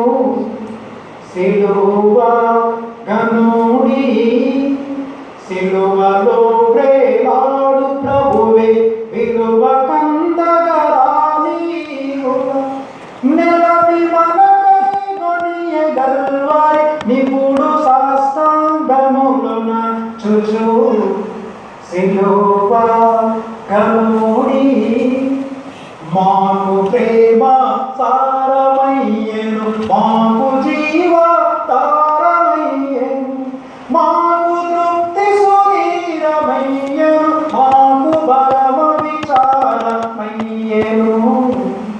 సిలువ గనండి సిలువ ఎంత. అందుకే యేసుక్రీస్తు ప్రభు మనకు బదులుగా తన కుమారుని నలగొట్టాడు. నలిగిపోయావు నువ్వు? నలగమనం చెప్పను కదా, రబ్బర్ క్రిస్టియానిటీ. రబ్బర్ 3 లక్షణాలు: నలగదు, నానదు, బెరగదు. నలగదు, నానదు. రబ్బర్ తీసుకుని నలగొట్టి నలగదు. నానబెట్టండి నీళ్ళు నానదు, ఎలవండి, అప్పుడు మిగిలిపోద్ది, పేపర్ ఎరిగిపోద్ది. కానీ ఏం లేదో చెప్పండి, రబ్బర్ని ఎరపగలమా? ఎరపలేదు. అందుకే నలగదు, నానదు. ఇంత చాటలు వచ్చి వాక్యం వింటారు, నడుస్తుంటే వేట పడతారు, బయట వెళ్ళగలరు. మరి మాకు ప్రేమ సారమయ్యే, మాకు జీవాధారమయ్యే, మాకు తృప్తి ఇచ్చాడు. అంత మాత్రం కాదు, మనల్ని నిర్దోషులుగా చేయడం, నీవు నేను వీధి పట్టణంలో తలెత్తుకొని తిరగడానికి, నీవు నేను దేవుని బిడ్డలుగా, రారాజు కుమారులుగా, కుమార్తెలుగా నడవడానికి దేవుడు యేసయ్య చేయించాడు. అంత మాత్రం కాదు, మన సమాధానార్థమైన శిక్ష అతని మీద పడింది. ఎందుకంటే తండ్రి పరిశుద్ధుడు, పాపాన్ని చూసినప్పుడు పాపిని చూస్తూ పాపను చూస్తూ తండ్రి తట్టుకోలేడు. అందుకనే తండ్రి తన కుమారుని చేయబడి శిక్ష, మన సమాధానార్థమైన శిక్ష, మనకు రావలసిన శిక్ష. ఐదవదిగా దేవునితో మనకు శాశ్వతమైన సహవాసం కలగడానికి యేసయ్య చేయని విడవలసిన శిక్ష.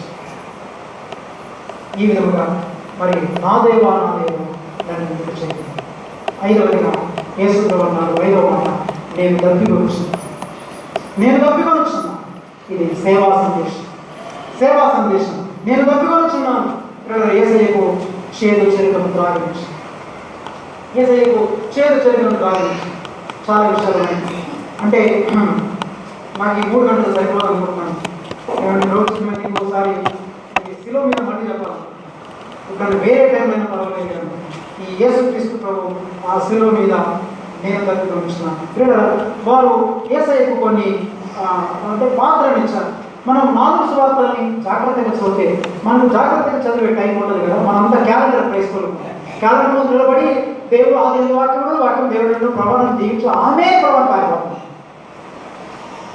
వీళ్ళు క్యాలెండర్ క్రైస్తవులు, వీళ్ళు యేసు క్రైస్తవులు కాదు. ఏమండి? అందుకని అక్కడ 4 సువార్తలు గమనించగలిగితే ఆ క్షణికం యేసయ్యకు త్రాగనిచ్చి అనే మాటలు మీరు గమనించగలిగితే 4 రకాలైన గిన్నెలు కనబడుతున్నాయి. గిన్నెలు ఇచ్చారు వాళ్ళు. ఆ 4 రకాలైన గిన్నెలు, ఒకటి కప్ ఆఫ్ చారిటీ, దాతృత్వ గిన్నె. రెండవది కప్ ఆఫ్ మోకరి, పరిభాషపు గిన్నె. మూడవది కప్ ఆఫ్ సింపతి, కనికరపు గిన్నె. 4వది కప్ ఆఫ్ ఇనిక్విటీ, అతిక్రమపు గిన్నె. దాతృత్వపు గిన్నె మార్కు 15:23, పరిహాసపు గిన్నె లూకా 23:36, కనికరపు గిన్నె యోహాను 19:29, అతిక్రమపు గిన్నె యోహాను సువార్త 18:11, మత్తయి 26:38. యేసయ్య ఎందుకు మొదట ఆయన చేతులు చనిగా ఇచ్చినప్పుడు ఆయన దాన్ని పుచ్చుకోలేదు ఎందుకో తెలుసా? అది మత్తును కలిగించింది. చాలా చెప్తున్నాండి. యేసు ప్రభువుకు మత్తును కలిగించడానికి ఇచ్చినప్పుడు ఒకవేళ తాత్కాలికమైన మత్తు ఇచ్చారనుకోండి, యేసు ప్రభు మన కొరకు పరిపూర్ణమైన బలిగా అర్పించబడు, పరిపూర్ణమైన బలిగా చేయబడు. ఆ మత్తులోకి వెళ్ళిపోయి మాట్లాడాల్సిన మాటలన్నీ మర్చిపోతాడు యేసు. అది సాతాను శిలువ మీద కూడా యేసయ్యను శోధించింది. బలి యాగములకు అడ్డుబండగా నిలిచింది సాతాను, నిలిచాడు. అయితే యేసు ప్రభు చేదు ఆయన చిరకలు త్రాగనిచ్చినప్పుడు దానిని మొదట ఆయన త్రాగ మొదలుకునేది. కారణం ఏంటో తెలుసా? నేను శ్రమపడాల్సింది ఇంకా ఉంది, నేను నెరవేర్చాల్సింది ఇంకా ఉంది. అప్పుడే నేను ఈ చేతును, నేను చిరకను త్రాగను, నేను మత్తు తీసుకోను. మన పాపులన్నిటి నుంచి విమోచించేంత వరకు, రక్షణ కార్యాన్ని సంపూర్తి చేసేంత వరకు యేసయ్య మత్తును స్వీకరించడానికి ఇష్టపడ. అందుకని ఇక్కడ నేను తప్పికొన్నాను. చివరికి ఆయన గోరుతో కలిపి చేతికించినప్పుడు, ఆ చేతికించినప్పుడు త్రాగి కూర్చుకొని తల వచ్చి తండ్రిని చేతికి నాకు అప్పగించమని అంటాడు. అయితే ఈ 4-5వ మాటలు మనం నేర్చుకునే ఒక 3 ప్రాముఖ్యమైన విషయాలు. ఆయన తప్పికొనుచున్నాం, ఆయన తప్పికొలేదు. ఆయన నిజంగా శరీర సంబంధమైన దాహం వేసింది, ఆత్మ సంబంధమైన దాహం. అయితే ఈ రోజున మనం ఈ 5వ మాటలో నుంచి మనము కలిగి ఉండాల్సిన దాహం ఏంటి? మనం ఏ విధమైన తప్పికను కలిగి ఉండాలంటే 3 విధాలైనటువంటి దాహాలు మనం ఉన్నాం. ఒకటి, దేవుని సన్నిధిలో గడపాలనేటువంటి దాహం. దేవుని సన్నిధిలో గడపాలనే దాహం. కీర్తన 42:1-2 వచ్చిన. రెండవదిగా నీతిగా జీవించాలనేటువంటి దాహం. మత్తయి సువార్త 5:6 వచ్చిన. మూడవదిగా ఆత్మల సంపాదన కొరకు దాహం. 1 కొరింథీ 9. ఈ 3 రకాలైన దాహాలు కలిగి మనం జీవించినప్పుడు యేసయ్య తప్పికను తీర్చగలరు. ఒకటి, దేవుని సన్నిధిలో గడపాలనే దాహం. నీ సన్నిధికి ఎప్పుడు వచ్చేదను, నీ సన్నిధిలో ఎప్పుడు నేను కనబడను. కానీ నేటి క్రైస్తవులు చాలా మంది, మీరు కొద్దిమంది అనుకుంటాను, మనలో చాలా మంది కొద్దిమంది ఏం చేస్తున్నామంటే, నేను ఎప్పుడు సీరియల్ టీవీ ముందు చూడగలను, ఎప్పుడు నేను ఈ ఆడగలను, ఎప్పుడు ఈ సినిమా చూడగలను, అంటే టీవీ దగ్గరికి ఎప్పుడు వెళ్ళలేను, ఎప్పుడు చూసేది. కానీ కీర్తనకారుడు అంటున్నాడు, నేను దేవుని సన్నిధిలో ఎప్పుడు కనబడాలి, ఎప్పుడెప్పుడు ఆయన సన్నిధిలో ఉండాలి, ఎప్పుడెప్పుడు ఆయన సన్నిధిని నేను చేయాలి, ఆయన సన్నిధిని ఆలోచించాలి. రెండవది ఏంటంటే నీతిగా జీవించాలి. నీతి కూడా లంచం తీసుకోవాలి, అబద్ధాలు మోసం చేయకూడదు, ప్రభుత్వం నీతిగా సాక్ష్యం కలిగి ఉండాలి. మూడవది ఆత్మ సంపాదన పౌరుడున్నాడు, సువార్త ప్రకటించవలసిన భారం నా మీద ఉంది. కాబట్టి మరో చోట అంటాడు, 2 కొరింథీ 12:15 అంటాడు, కాబట్టి నాకు కలిగినది యావత్తు మీ ఆత్మల వరకు బహు సంతోషంగా వేయపరచదు, నన్ను నేను వేయపరచుకోను. ఈ రోజున మనం గుండెల మీద చేసుకుని చెప్పాలి, మనం ఇచ్చేవన్నీ కూడా తుప్పాసి కలుస్తున్నాం. నువ్వు ఇచ్చేటువంటి నీకు సమృద్ధిలో దేవుడు కృష్ణుడు అనుకొని, దేవుడు భిక్షగా అనుకున్నట్టు 7-4 ముక్కలు తీసుకెళ్ళి దేవుడు ముందు పడేస్తుంది. వాస్తవం అడుక్కునేవాడు అనుకుంటున్నాను. ప్రేమ గమనించండి. పౌలు ఆత్మల పట్ల కలిగిన బాధ ఎలాంటిదంటే, నాకు కలిగినది యావత్తు మీ ఆత్మల కొరకు బహు సంతోషముగా వేయపరచదను. ఇస్తావు 100 రూపాయలు ఇస్తావు, 100 సార్లు నువ్వు ఇచ్చేటువంటి ఆ డబ్బుల కొరకు 1000 రూపాయలు ఇస్తావు, 10 సార్లు చదవాలి మీ పేరు. ఒక్క పొరపాటు యొక్క పెద్దగా మర్చిపోతే చాలని ప్రాణం తీస్తావు. నువ్వట్ట క్రైస్తవుడు. నువ్వు ఒక మోసగాడివి మాత్రమే కాదు, నీవు గర్విష్ఠి మాత్రమే కాదు, అసలు క్రీస్తు బిడ్డవడానికి వేరు. బైబిల్ చెప్తుంది, ఇవ్వండి రహస్యంగా ఇవ్వండి, మర్చిపోండి. ఈ మైక్ ఇచ్చిన పేరు రాసుకుంటావు 4 సార్లు, పులిపిడి ఇస్తావు పేరు రాసుకుంటావు, ఫ్యాన్ ఇస్తావు పేరు రాసుకుంటావు, డ్రమ్ ఇస్తావు డ్రమ్ మీద పేరు రాసుకుంటావు.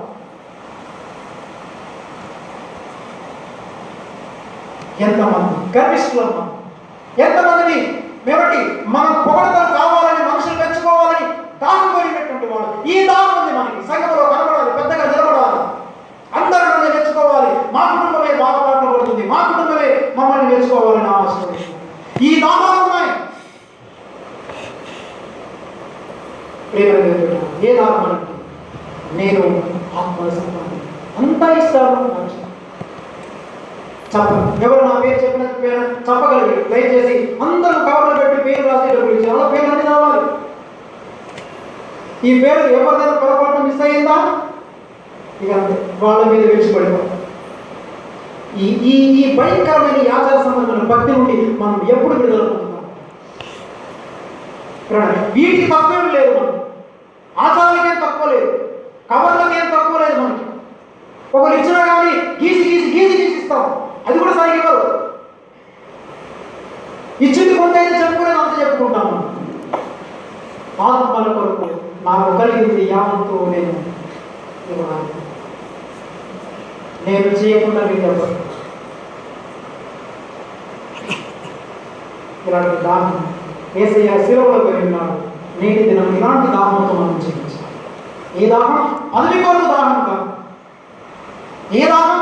ఈ పోస్ట్ నాకే ఉండాలని దాహం కాదు.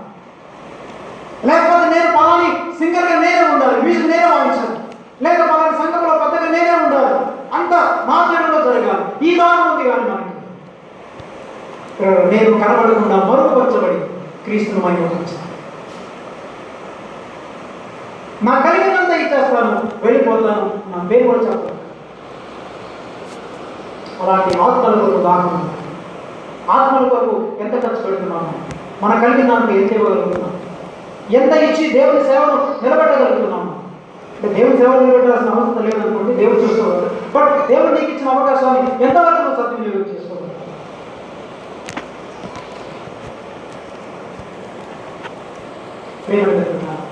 మనము మన పద్ధతులు మార్చుకోవాలి, మన దాహం మార్చుకోవాలి. లేడీ జూలియానా ఆఫ్ మార్విచ్ అనేటువంటి ఒక రోమన్ క్యాథలిక్ ఒక లేడీ, దాదాపు 13th-14th సెంచరీలో లేడీ జూలియానా అనేటువంటి ఒక దేవుని సంగతి ప్రార్థిస్తుంది. దేవ, నా జీవితంలో నాకు 3 గాయాలు, 3 గాయాలు ఉంది. ఏంటంటే నా జీవితానికి 3 గాయాలు, ఆశీర్వాదాలు కాదు, గాయాలు కాదు. ఒకటి అడిగింది, దేవ, బ్రోకెన్ విరిగిన మనసు నాకు గాయం. రెండవది ఏముందంటే, నేను నీతి కొరకు ఆకలి తప్పుడు కలిగిన జీవితం నాకు గాయం. మూడవది, పరిశుద్ధత నా జీవితం నాకు గాయం. నీతి కొరకు ఆకలి తప్పుడు కలగ. ఈ నీతి కొరకు ఏది ఆకలి తప్పుడు? ఈ దాహం మనలో కనబడాలి, మన యవనస్తుల్లో కనబడాలి, పెద్దల్లో కనబడాలి, మరి వృద్ధుల్లో, స్త్రీల్లో ఈ దాహం కనబడాలి. ఎంతసేపు మేము నిలబడాలి, మాకేం క్వశ్చన్ ఇది కాదు. మన దాహం, మన యొక్క దాహం ఏమై ఉండాలంటే నీతి కొరకు ఆకలి. నువ్వు ఉంటావు పదవిలో, నువ్వు నేను ఉండను, నేను వెనకాల బాధపరుస్తాను. నువ్వు నీతిగా జీవించడం నేర్చుకో. ఇలాంటి దాహం కలిగి జీవించడానికి చివరి 2 మాటలు మాకు ధ్యానించాలి.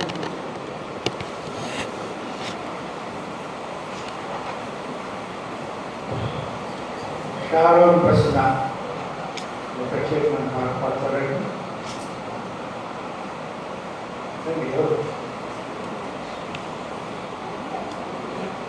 గారు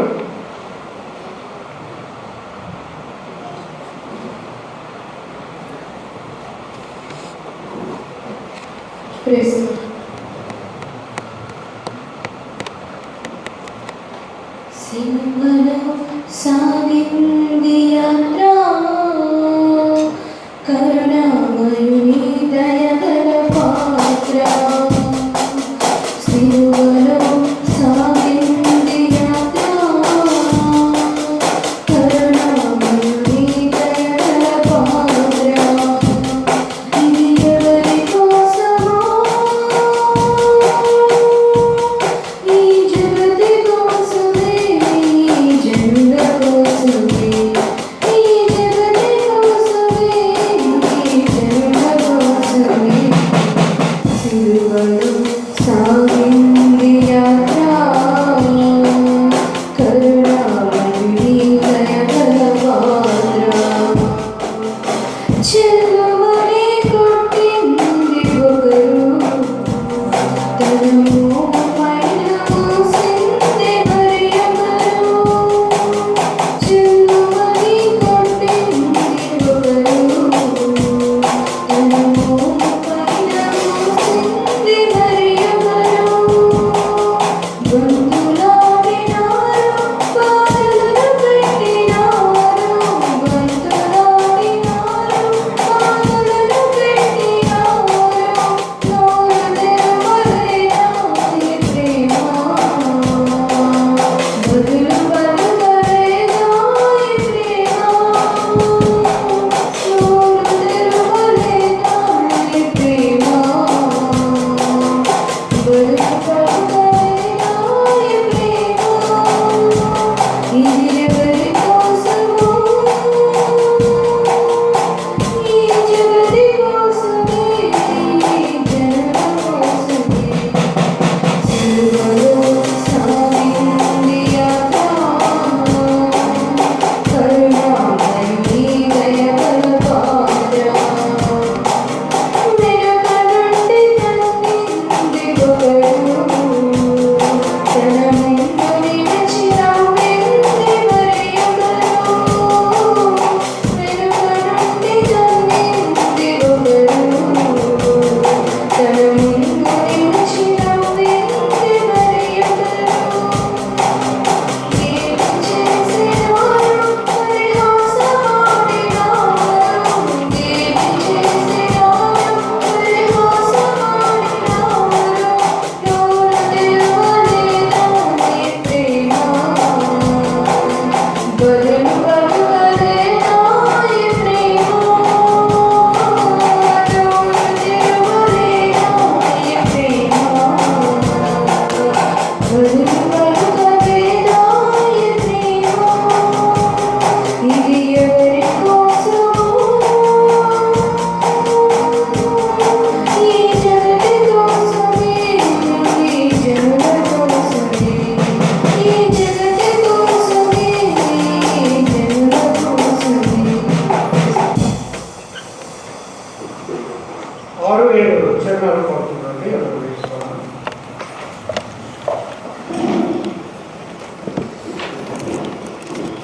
శ్రేమ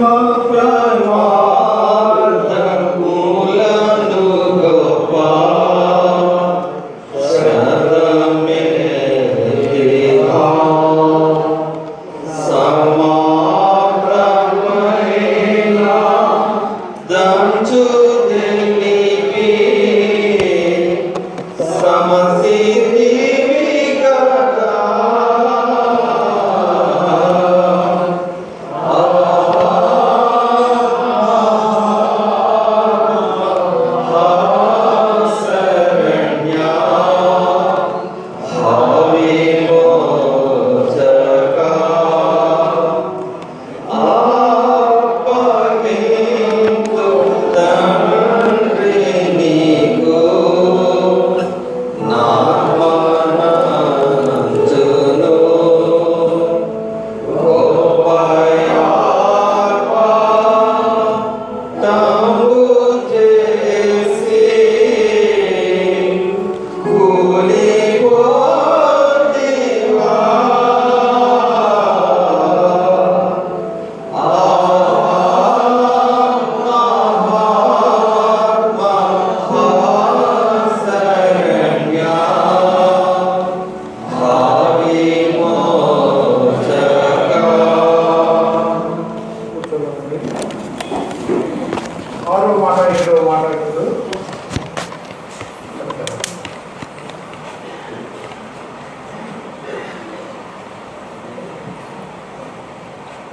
ప్రభు నామం మహిమపరచబడును గాక. మనం 6-7 మాటలను గ్రహించడానికి సిద్ధంగా ముగింపులో వస్తున్నాం అనమాట.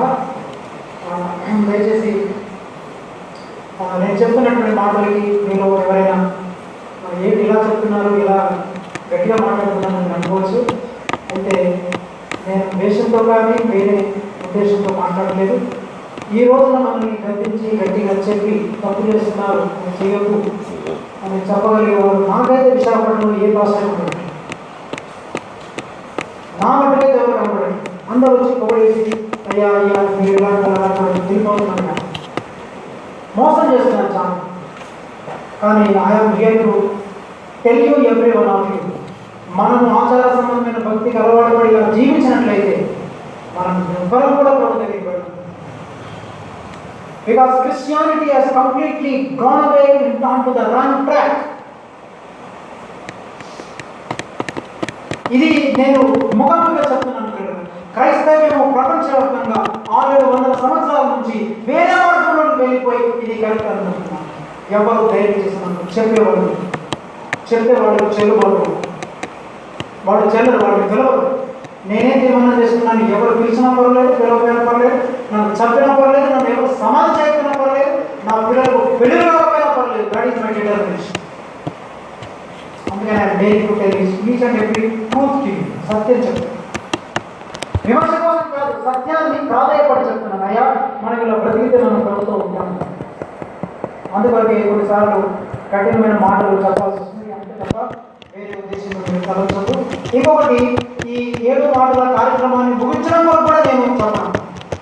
ఏదో ఒక కార్యక్రమంలో ఇది అయిపోతే నా పని అయిపోయింది, నా డ్యూటీ చేయడం వరకు కూడా నేను చెప్పాను. భారంతో వచ్చింది. మనము ఆలోచించి ఈ శిలవను ధ్యానించి వచ్చే సంవత్సరాల కల్లా మనలో అందరం కలిగి నీరైపోయి ప్రవహించి ఈ భీమునిపట్నం అంతా కూడా బీచ్ దగ్గర ఉన్న నీళ్లు కాదు, సముద్రం నీళ్లు కాదు, మీ భీమునిపట్నాన్ని ఉంచాల్సింది. మీరు కరిగి నీరై వీళ్ళందరినీ క్రీస్తు ప్రేమతో ఉంచేయాలి. ఆదిమలో మనం మారాలని ప్రభుత్వం వచ్చినాం. ఒకవేళ కనుక ఆచార సంబంధంగా ఏదో మన కార్యక్రమం జరుపుకుని అయిపోయింది అనుకుంటే మనం చాలా మోసపరుచుకుంటున్నామని నాకు చూపిస్తున్నాం. 6వ మాట ఏంటంటే ఇక్కడ యేసుక్రీస్తు పలికిన 6వ మాటలో ఆయన ఒకే ఒక చాలా స్మాల్ స్టేట్మెంట్ చెప్పాడు, ఇట్ ఈస్ ఫినిష్ అని అన్నాడు. కానీ ఐ ఆమ్ ఫినిష్ అన్నాడు. అంటే నా పని అయిపోయింది అనలేదు, ఐ ఆమ్ ఫినిష్ అనలేదు, ఇట్ ఈస్ ఫినిష్ అనే మాటని మనం ధ్యానిస్తే చాలామంది ఎవరసలైనటువంటి వారు యేసులో 33 సంవత్సరాల ప్రాయంలో మరణించారు. జనరల్గా ఎవరసలు 33 సంవత్సరాల ప్రాయంలో వాళ్ళు ఏమంటారు చెప్పండి, ఇట్ ఈస్ ఫినిష్డ్ అన్నారు, ఇట్ ఈస్ బిగినింగ్ అంటారు కదా.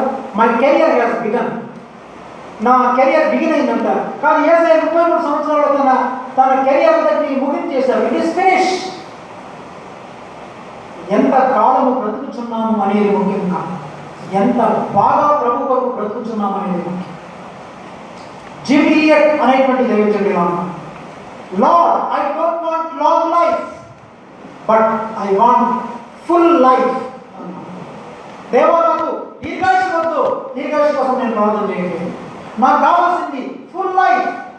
నేను 20 ఏళ్ళు బ్రతికితే 20 సంవత్సరాలు ఫుల్గా మీ కొరకు జీవించాలి, 30 ఏళ్ళు బ్రతికితే 30 సంవత్సరాలు ఫుల్గా మీకు జీవించాలి. ఎంత కాలం బ్రతుకుతున్నావు అనేది ముఖ్యం కాదు, నువ్వు బ్రతికినంత కాలము ఎంత బాగా దేవుని కొరకు బ్రతికావు అనేటువంటిది చాలా ముఖ్యం.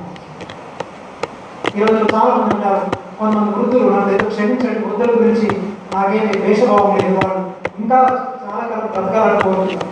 కానీ వాళ్ళు క్రీస్తు కొరకు బ్రతకాలనుకుంటే బ్రతకండి, క్రీస్తు కొరకు బ్రతకపోతే పిల్లల ప్రాణం చేయడానికి మాత్రం బ్రతుకుతారు. కొడుకు చూడట్లేదు, మా అమ్మాయి చూడట్లేదు, మా అబ్బాయి సరిగ్గా చూడట్లేదు, ఈ కంప్లైంట్ చేయడానికి దేవుడు నీకు ఆయుష్యం ఇవ్వలేదు. నీకు ఆయుష్యం ఇచ్చింది దేవుని కొరకు బ్రతకడానికి ఇచ్చాడు. అందుకే పౌరుడు బ్రతుకుంటే క్రీస్తు చాలాసేపు. అందువలన ఈ వచనంలో నుండి యేసు ప్రభు యొక్క జీవితం చిన్న జీవితంలోనే చాలా అర్థం చేశారు. అయితే యేసు ప్రభు యొక్క జీవితాన్ని మనం గమనించగలిగితే ఆయన సమాప్తమైననే మాటలు 3 సమాప్తం చేశారు. 3 విషయాలు సమాప్తం చేశారు. ఒకటి ఏంటంటే ఆయన ధర్మశాస్త్రములకు సమాప్తి అయినాడు.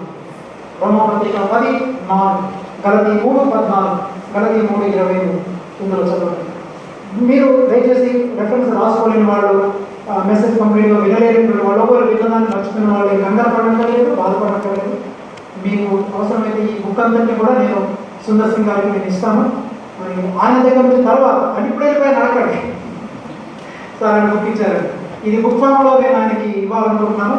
నేను బ్రదర్కి ఇచ్చిన తర్వాత ఆయన దగ్గర నుంచి మీరు కలెక్ట్ చేసుకోండి. మీకు బ్రదర్ కంప్లీట్ ఇచ్చారు. ఆయన దగ్గర నుంచి మీరు బుక్ తీసుకోండి, ఉచితంగా తీసుకోండి. అప్పుడే గమనించండి, యేసు ధర్మశాస్త్రములకు సమాప్తి అయినా. రెండవది ఏంటంటే ఆయన ప్రవక్తల ప్రవచనములకు సమాప్తి అయినా. యేసు ప్రభు మూడింటిని సమాప్తం చేశాడు. ఒకటి ధర్మశాస్త్రాన్ని సమాప్తం చేశాడు, రెండవది ప్రవక్తల ప్రవచనాలని సమాప్తం చేశాడు, మూడవది తన తండ్రి పనులను సమాప్తం చేశాడు. మూడింటిని సమాప్తం చేశాడు. మనం చాలా మందిని కొన్ని మొదలు పెడతాం కానీ సమాప్తం చేయము. కానీ దేవుడు ఎలాంటి వాడంటే ఆయన మొదలు పెట్టాడంటే ఆయన ఫినిష్ చేస్తాడు. గుర్తుపెట్టుకోండి, ఆయన మనకు అవకాశం ఇచ్చాడంటే ఆయన అవకాశాన్ని సద్వినియోగం చేసుకోకపోతే దాని తాలూకు ఎఫెక్ట్స్ని కూడా ఆయన ఫినిష్ చేస్తాడు. ఆదిలో ఆయన మరి సృష్టిని ఆరంభించాడు, ఆయన ముగించాడు. రక్షణ కార్యాన్ని శిలువలో ఆరంభించాడు, ఆయన ముగించాడు. దేవుడు ఏం చేసినా ఆరంభించేవాడు, ముగించేవాడు. మనకేంటంటే ఆరంభిస్తే ముగించలేము, ముగింపు వస్తే ఆరంభం ఏంటో తెలియదు. మనమంతా అయోమయం ఉండేవాడు. అయితే యేసుక్రీస్తు ప్రభు ధర్మశాస్త్రం సమాప్తమై ఉన్నాడు. ఇది చాలా చాలా చాలా ప్రాముఖ్యమైనది. చాలా మంది క్రైస్తవులు దీన్ని ఇగ్నోర్ చేశారు, విస్మరించారు. దీని తీవ్రతను సరిగా అర్థం చేసుకోలేదు. కానీ మనము ధర్మశాస్త్రంలో సమాప్తమై ఉన్నాడని లేఖనం ఇంకా స్పష్టంగా మనకు బోధిస్తుంటే మరలా మనము ధర్మశాస్త్ర సంబంధమైన క్రియలను చేస్తున్నాము, ధర్మశాస్త్రానుసారంగా ఎందుకు జీవిస్తున్నాం? ఏమంటే ఒక కేసు కొట్టివేయబడింది, మళ్ళీ అక్కడ జడ్జి గారి దగ్గరికి వెళ్ళి సార్ నా కేసు ఒకసారి చూడండి సార్ అంటే, మరి పిచ్చాయన నీ కేసు కొట్టేసావయ్యా, అసలు క్షమించి అంత అయిపోయిందంటే లేదు సార్ నా కేసు కొంచెం చూడండి సార్ అంటే వాడిని వెంటనే తీసుకెళ్ళిపోయి మెంటల్ హాస్పిటల్. ఈ రోజు మనకు ఏం జరుగుతుందంటే ధర్మశాస్త్రము కొట్టివేయబడింది, సమాప్తి చేయబడింది. కానీ విచారం ఏంటంటే క్రైస్తవులు మనము ధర్మశాస్త్రం అనే కాడి కిందే బ్రతుకుతున్నాము. మనకు తెలియకుండా చాలా మంది ధర్మశాస్త్రం అనే కాడి కింద జీవిస్తున్నాం. తెలుసా మీకు? ఇక్కడ చేరిన మనందరము ధర్మశాస్త్రం కింద బ్రతుకుతున్నాం. ఏంటో మనం చెప్పలేము. ఇక్కడ మనం బైబిల్ గ్రంథంలో చూడగలిగితే మీకు 5 విషయాలు చెప్పగలుగుతాం. ఏంటి ఆయన ధర్మశాస్త్రంలో సమాప్తమై ఉన్నాడు అన్నప్పుడు వేటికి సమాప్తం చేశాడంటే, నంబర్ 1 యాజకత్వము సమాప్తి చేయబడింది. అంటే నేటి దినాల్లో ఇక యాజకుడు లేదు. అర్థమైనా? చాలా మంది అనుకుంటారు ఫలాని యాజకుడు అంటే పాస్టర్, సపరేట్ పాస్టర్ ఉండాలండి. ఆయన ప్రత్యేకమైనటువంటి ఒక అంగీ వేసుకొని, నిలుపు అంగీ వేసుకొని, క్యాసెట్ వేసుకొని ప్రత్యేకంగా ఉండాలి. ఒక ప్రత్యేకమైన యాజకుడికి మనం ఉండాలి అనుకుంటాం. ఇలాంటి యాజకుడు లేదు. ఎందుకని? మొదటి పేతురు పత్రిక 2:9 ప్రకారం ఏమంటున్నాడంటే, మనము చీకటిలో నుంచి ఆశ్చర్యకరమైన వెలుగులోకి పిలువబడ్డాము. మనమందరము రాజులైన యాజక సమూహం.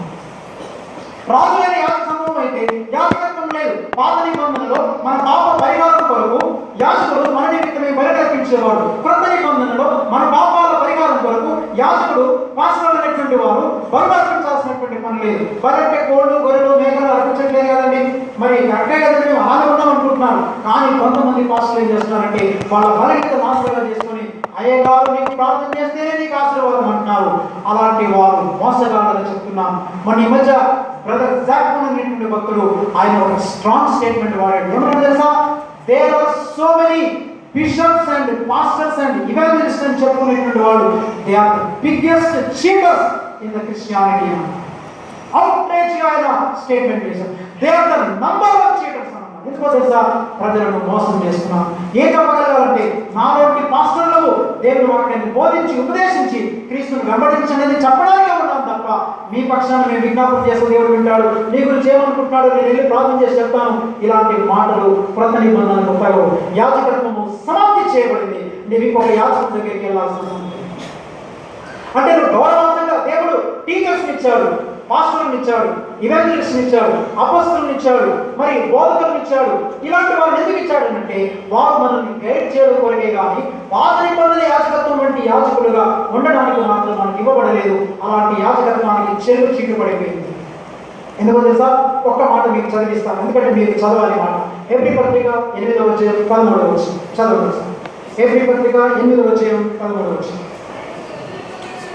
ఆయన క్రొత్త నిబంధన చెప్పుట చేత మొదటిది పాతదిగా చేసి ఉన్నాడు.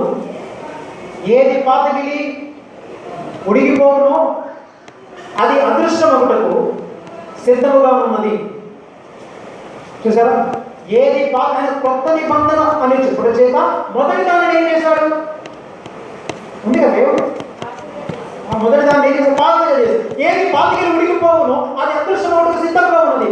ఇంగ్లీష్ బైబిల్లో చూస్తే అక్కడ పాతగా చేసి ఉడికి అదృశ్యమగుటకు సిద్ధంగా ఉన్నదనే మాట దగ్గర ఆబ్సొలీట్ OBSOLET ఆబ్సొలీట్ అనే పదం వాడాడు. ఆబ్సొలీట్ అనే మాట అర్థం ఏంటో తెలుసా? మీరు రూట్ వర్డ్లో చదవగలిగితే, మనం బైబిల్ అలా స్టడీ చేయం, రూట్ వర్డ్ చదవం. మనమంతా కూడా మన రూటే వేరు కదా. మనకంతా కూడా పాస్టర్ కావాలి, చేసి ప్రార్థన చేసి ఆశీర్వాదం, క్యాలెండర్, క్రైస్తవులు అడవుడి కంగారు ఆఫీస్కి వెళ్ళాలి, డ్యూటీకి వెళ్ళాలి, బైబిల్ చదవం. అందుకే మనం చాలా మందిని నిజాలమైన ఆశీర్వాదాలు పొందలేకపోతాం. ఇక్కడ గమనించండి, ఆబ్సొలీట్ చేయబడ్డాయి అంటే అర్థం ఏంటంటే ఇక అవి చల్లవు, పురాతనమైనవి, కొట్టివేయబడింది. ఇంకా మీకు చెప్పాలంటే ఎక్స్పైరీ డేట్ అది. ఎవరైనా కర్డ్ తీసుకున్నారు, దానికి ఎక్స్పైరీ డేట్ నవంబర్ 2015 ఉందనుకోండి, ఆ పేరు తింటామా? 2010 2010వ సంవత్సరంలో చేయబడిన పేరు అండి, తినండి అని తింటారు. ఎక్స్పైరీ డేట్ అయింది. కానీ విచారం ఏంటంటే ఎక్స్పైరీ డేట్ తెచ్చుకొని మనం వాటినే తింటున్నాం. అందుకే కడుపులు చెడిపోతున్నాయి, తలపులు చెడిపోతున్నాయి, బ్రతుకులు పాడైపోతున్నాయి, జీవితంలో మార్పు రావట్లేదు, దేవునికి దూరస్తులుగానే ప్రవర్తిస్తున్నాం. ఎందుకంటే దేవుడి మీద ఆధారపడాల్సిన దానికి బదులు మధ్యవర్తుల మీద ఆధారపడిపోతున్నాం. ఈ నేటి దినాల్లో చాలా మంది మరి ఈ టీవీల్లో రకరకాలైనటువంటి దాని మీద అకౌంట్ నంబర్ వేసి మీ డబ్బులు మాకు పంపించండి, మీ డిగ్రీలో ఉన్న డబ్బులు మాకు ఇవ్వండి, మీకు ప్రార్థన చేస్తాం. దొంగలు వాడు ఎవడైతే దేవుని పేరిట సొమ్ములు అడుగుతాడో, దేవుని పేరిట డబ్బులు అడుగుతాడో వారు దొంగలని నేను చెప్పడం లేదు కదా. నా దగ్గర 2 రుజువులు ఉన్నాయి. The teaching of the 12 apostles అనేటువంటి ఒక పుస్తకం, ఆది అపోస్తలుల కాలంలో రాయబడినటువంటి పుస్తకం. నేటికి దాన్ని భద్రం చేశారు ప్రపంచ చరిత్రలో. ఆ పుస్తకం నా దగ్గర ఉంది. అది మీకు కావాలంటే నెట్లో కొట్టండి, అట్టే వచ్చేస్తారు మీకు. దాన్ని ప్రిజర్వ్ చేశారు. The teaching of the 12 apostles అనే బుక్. అది చదవండి. అపొస్తలులు ఏం బోధించారు, అపొస్తలులు ఎలా జీవించారు, అపొస్తలుల పద్ధతి ప్రకారం మనం ఎలా బ్రతకాలో అందులో చాలా స్పష్టంగా ఉంది. అందులో ఒక మాట అన్నాడు, ఏమన్నా తెలుసా? ఎవడైనా సేవకుడు అనబడేటువంటి వాడు, ఎవడైనా బోధకుడు అనబడేటువంటి వాడు నీ ఇంటికి వచ్చి నిన్ను డబ్బులు అడిగితే చాలు వాడు దొంగ అని చెప్పాడు. నేను చెప్పలేదు, అందులో రాసింది నీకు తెలుసు. డిసీవర్. డబ్బులు అడిగాడా వాడు దొంగ. ఏమైంది బిడ్డ? ఎక్కడున్నాం మనం? ఎక్కడున్నాం? ఏమంటే పెళ్లి చేస్తే 5,000 ఇవ్వాలి పాస్టర్ గారికి, మీరు ప్రదానం చేస్తున్నారు రేటు, లేకపోతే గ్రూప్ ప్రవేశం చేస్తే 500 అండి, 1000 రూపాయలు ఇవ్వాలి. వీళ్ళు ఎందుకు అడుగుతున్నారంటే మనం కూడా చాలా మారిపోయాం. ఎందుకంటే అడిగితే కానీ చాలా కాలం చదువు మరి, అందుకే వాళ్ళు అలా ఇద్దరు దొంగలే. వాళ్ళు అడిగితే కానీ వాళ్ళు అడగలేదు అనుకోండి, మీ ఇష్టం. విరాళం ఎంత ఇవ్వాలంటే ₹1 10 రూపాయలు తీసి ఇచ్చేస్తారు మీరు. ఎంత పిచ్చినారు. ఇంకొకటి పెట్టుకోండి, పిచ్చినారు కూడా పర్వాలేదు తెలుసా? మీరు ఏ పాపం చేయక్కర్లా, పిచ్చినారుగా బతుకు చాలు నాకని చెప్తారు. Do not be like misers. పిచ్చినారుగా బ్రతకొద్దు. యాజకత్వం మనకు చెల్లు చీటి, ఇక అది చెల్లదు, అది కొట్టివేయబడింది, అది చెల్లదిగా పురాతనమైంది, దానికి చెల్లు చీటి పడింది. యాజకత్వం అంటే పాస్టర్లు లేదా? మరి పాస్టర్లు ఉన్నారు, ఎంతవరకు ఉన్నారు? వాళ్ళ పని ఏంటి? ఇక నేను గ్రూప్ ప్రవేశం చేస్తాను, మనకి మీరు అభిమానంతో పిలిచి ఏమంటే చేస్తాను, అంతేగాని అయ్యగారు చేస్తేనే, అయ్యగారు మొట్టమొదటి అడుగు పెడితే రాసుకోవాలి. ఒక ఆయన పిలిచాడు గ్రూప్ ప్రవేశం, అయ్యగారితోనే కావాలి. అయ్యగారు మీరు కుడికాలు పెట్టండి అన్నారు. ఓహో కుడికాలు పెట్టమని అందరూ చూస్తున్న ఎడమకాలు పెట్టు, చూడు ఎడమకాలు పెట్టవద్దు, ఎడమకాలు పెట్టవద్దు. ఎన్ని పంపిస్తే పంపించేదా? ఆచార సంబంధమైన భక్తులు, ఆచారబద్ధమైన వాడు, వీళ్ళు బ్రతుకులాచుకోలేదు. ఇవన్నీ మనం తెలుసు. చెప్పాలంటే ఎందుకో దేవుడే మరి భీమునిపట్నం సంఘానికి మీకు అవకాశం ఇచ్చింది. మా వైజాగ్లో చాలా సంఘాలు వాళ్ళు ఉన్నారు, తిరస్కరిస్తున్నాను, తీసుకోవట్లేదు. నమ్మండి నా మాటలు. కావాలంటే ఈ రోజుల్లో మీరు చూడగలుగుతారు.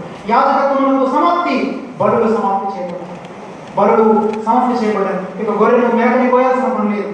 అర్పణలు సమాప్తి. దశంభాగాలు చాలా మంది దేవునికి దశంభాగం ఇవ్వాలని, ఖచ్చితంగా ఇవ్వాలని. అది పాత నిబంధన యూదులు, కొత్త నిబంధన క్రైస్తవునికి దశంభాగం. Can you show me even one verse to give tithe in the new testament. ఒక్క వచనం చూపించండి నాకు కొత్త నిబంధన. లేవు. విచారం ఏంటంటే లేని వాటిని పాటిస్తున్నారు క్రైస్తవులు. ఉన్నవాటికి అందుకని there are sins of commission, sins of commission అని రెండు ఉన్నాయి. చేయమని చేయము, చేయొద్దని చేస్తున్నాం. ఎంత విచారం, ఎందుకు అర్థం కావట్లేదు? బోధకులకు అర్థం కావట్లేదు, విశ్వాసాలకు అర్థం కావట్లేదు. ఎందుకో తెలుసా? వారు దేవుని వాక్యాన్ని చదవరు. వాడు అజ్ఞానం. ఒక్క వచనం కూడా లేదు. అలా నాకు మంచి మాట చెప్పారండి భాస్కర్. రేపటి నుంచి దశభాగం ఏమన్నా అనుకునేది. కొత్త నిబంధన ఎక్కువ ఉంటుంది. వరదీలు చిన్న కొద్ది మీకు 10,000 వస్తే 9,000 10,000 వస్తుంది.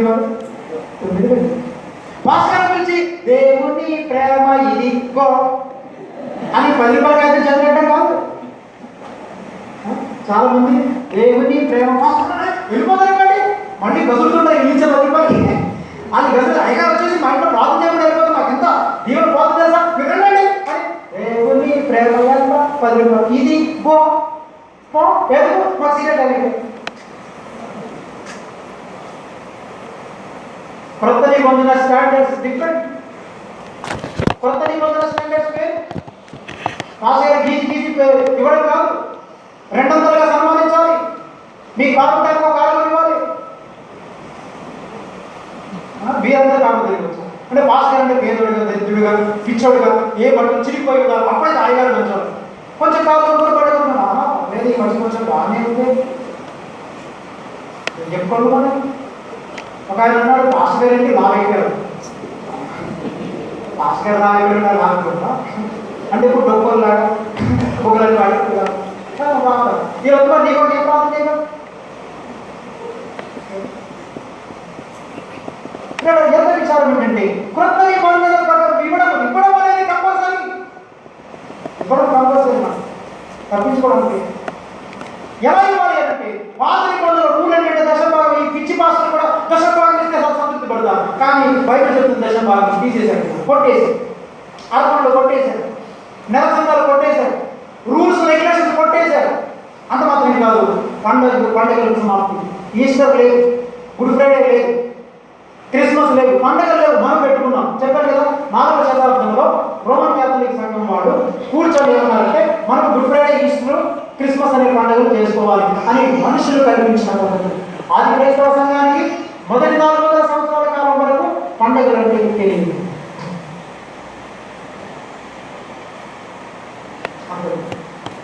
ఈ పండుగలు లేవు. మనం ఏంటంటే నిక్కచ్చిగా ప్రజలు చంపడానికి 12 గంటలు 3 గంటల దాకా ఉండారు. బీపీ షుగర్లు ఏ ఉన్నదా ఏ తినకుండా ఉంచేస్తారు. అందుకే మా సంఘంలో అందరికీ గ్రేస్ ఫుల్ ఫ్రీడమ్. 8 నుంచి 10 గంటలు తినండి. పులిహార పెట్టాము, మంచిగా ఇచ్చాము, బట్టలు ఇచ్చాము, లస్సీ ఇచ్చాము, ఫుల్ తినండి. సినిమా మీద ఉన్న త్యాగాన్ని అర్థం చేసుకుని బ్రతకండి. బ్రతికి ఇంపార్టెంట్ అండి, గొడుగు మార్చుకోవడం కాదు. కడుపాడుతుంటో బాగా ఇంటికి వెళ్తే దగ్గరికి పడతావు కానీ చెప్పడం ఉపవాసం తెలియదు. ఉపవాసం కనీసం నువ్వు మంచిగా ఇచ్చేది నీ ఉపవాసం ఏంటి, నీ ప్రార్థన ఏంటి? ఇక్కడ పండుగలు లేవు. అలా చెప్పేసి యేసు రోజులో ధ్యానించడం తప్ప కాదు. చేసుకోండి ఫ్రీడమ్తో, ఫ్రీగా టైం మార్చుకోవచ్చు, మన ఇష్టం. సిల్వర్ ఎప్పుడైనా ధ్యానం చేయొచ్చు. ఈ రోజే కాదు, నేను వచ్చే సంవత్సరం నుంచి మా చర్చ్లో గుడ్ థర్స్డే పెడదాం అనుకుంటున్నాను. గుడ్ ఫ్రైడే కాదు, గుడ్ థర్స్డే. దేవుడు చేసిన ప్రతి దినము మంచిదే.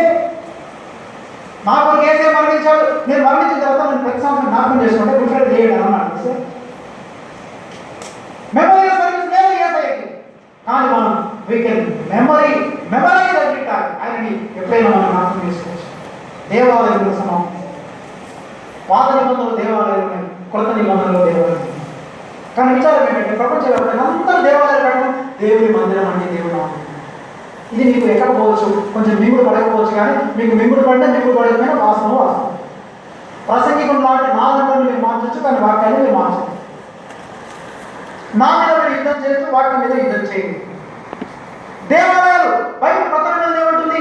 మీరు దేవుని ఆలయం ఉన్నారు, దేవుని ఆత్మ మీరు ఆలోచించున్నాడని మీరు ఎరగరా? ఎంత బాగుంటారు ఆ వాక్యం ఎలా చదవాలంటే మీరు దేవుని ఆలయం ఉన్నారని, దేవుని ఆత్మ మీలో నివసించున్నాడని మీకు తెలియదా?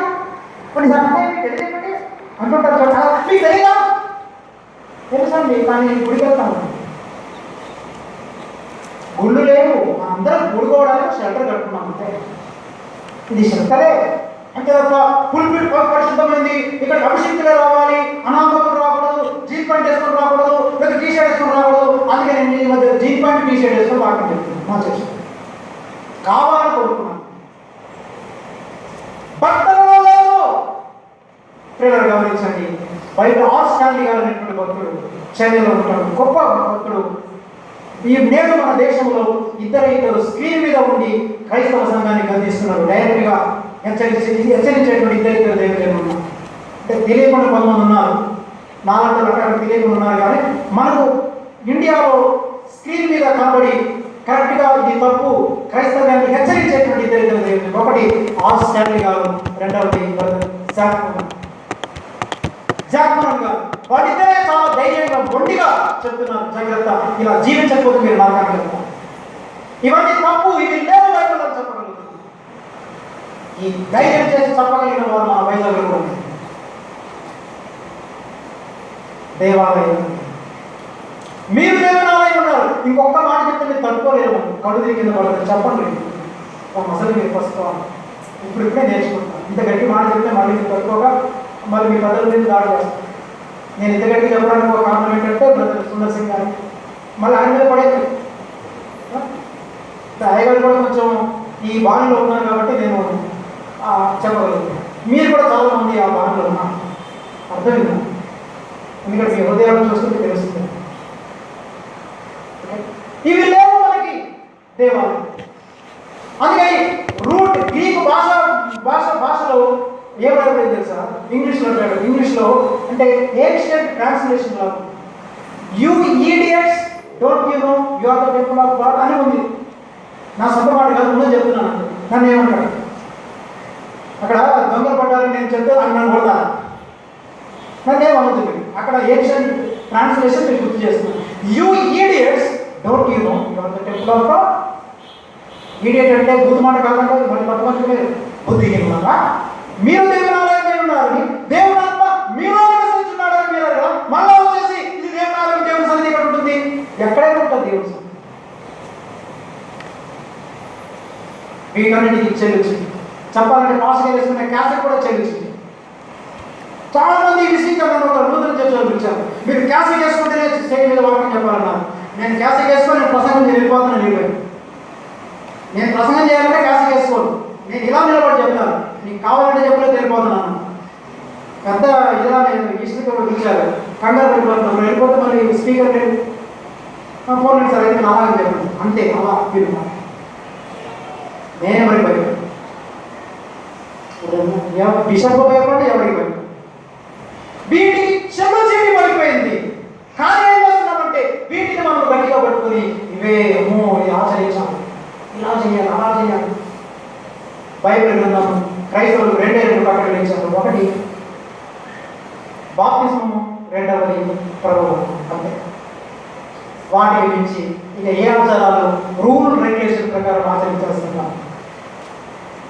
రెండవది ఏంటంటే ప్రవక్తల ప్రవచనాలు సమర్థం చేయబడ్డాయి తండ్రి కొడుకులకు సమానం చివరిగా 7వ మాటలో యేసుతో ఆయన తండ్రి నీ చేతికి నా ఆత్మను ఉపదేశిస్తున్నాను అనే మాటలో నుంచి ఒక మాట చెప్పిన యేసుక్రీస్తు శిలువ పైన ఏం అప్పగించాడంటే ఇక్కడ గమనించండి తండ్రి నీ చేతికి నా ఆత్మను అప్పగించాడు పెరుగు వారికి తన గడ్డలను అప్పగించాడు కొట్టు వారికి తన వీపును అప్పగించాడు ఉమ్మివేయి వారికి తన ముఖమును అప్పగించాడు రాజు వారికి తన వస్త్రములను అప్పగించాడు అరిమతయి యోసేపునకు తన శరీరం అప్పగించాడు కానీ తన ఆత్మను నమ్మకమైన తండ్రికి మాత్రమే అప్పగించాడు ఆమె అన్ని అందరికి ఇచ్చాడు నువ్వు పెరుగుతావా పెరుగు వారికి తన గడ్డను అప్పగించను కొట్టు వారికి తన వీపును అప్పగించను ఉమ్మె వేసే వారికి ముఖమును అప్పగించను రాముడు వారికి వస్త్రాలు ఇచ్చాడు అరిమతయి యోసేపు తన శరీరాన్ని చేశాడు కానీ నమ్మకమైన తండ్రికి అన్ని అందరికి ఇచ్చాడు ఆత్మను తండ్రి చేతిలోనే ప్రేమ జరిగింది. మనం సంఘానికి కొంతమంది చాలా మంచిగా ఉన్నారు. బాగా ఇస్తారు, డబ్బులు ఇస్తారు, పని చేస్తారు, సమయం ఇస్తారు, కానుకలు ఇస్తారు, చాలా బాగుంది, మంచిది, it's good, that is positive sign. కానీ నేను అడిగేది ఏంటంటే, నువ్వు అన్నీ ఇస్తున్నావు మంచిదే కాదు, నీ ఆత్మ ఎవరిస్తుంది? అన్నీ కూడా ముఖ్యం కాదు, నీ ఆత్మను నమ్మకమైన తండ్రి చేతిలో పెట్టాను. తర్వాత నీకు కలిగినవన్నీ ఏసయ్యమంటే నీ అర్పణము బలిపీఠం దగ్గర విడిచిపెట్టు, మొదట వెళ్ళి సౌదరి సమాధానం అటు తర్వాత వచ్చి నేను ఇవ్వద్దు అంటే దానికే కన్ఫర్మ్ అయిపోతుంది, చాలా దానికే పట్టుబెడతాను. ఇవ్వద్దు అంటే లేదు, ఏమంటానంటే నీవన్నీ ఇవ్వు,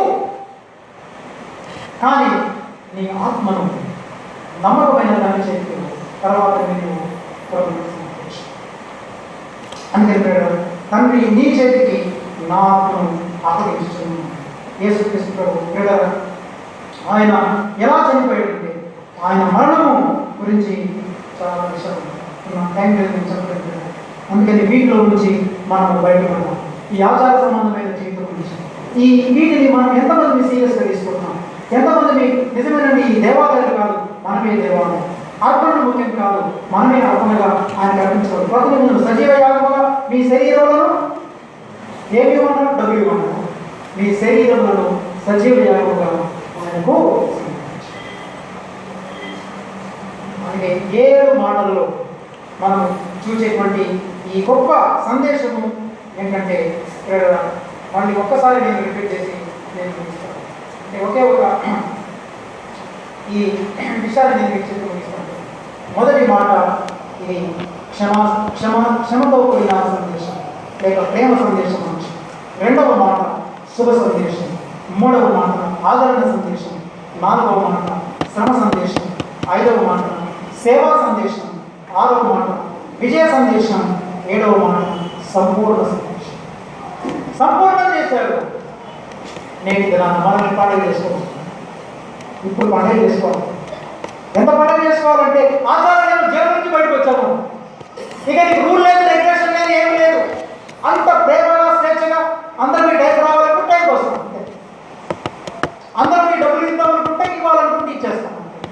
ఇక దీనికి రూల్స్ రెగ్యులేషన్స్, నువ్వు తెల్లగా చేసుకోవాలి, నువ్వు పిలిపిడి దగ్గరికి రాకూడదు, లేకపోతే నువ్వు చందా ఇలా పట్టాలి, అలా పట్టాలి, దశమ భాగాలు ఇవ్వాలి, రూల్స్ పెట్టాలి, దేవుడి మందిరం డబ్బులు ఇవ్వట్లేదు.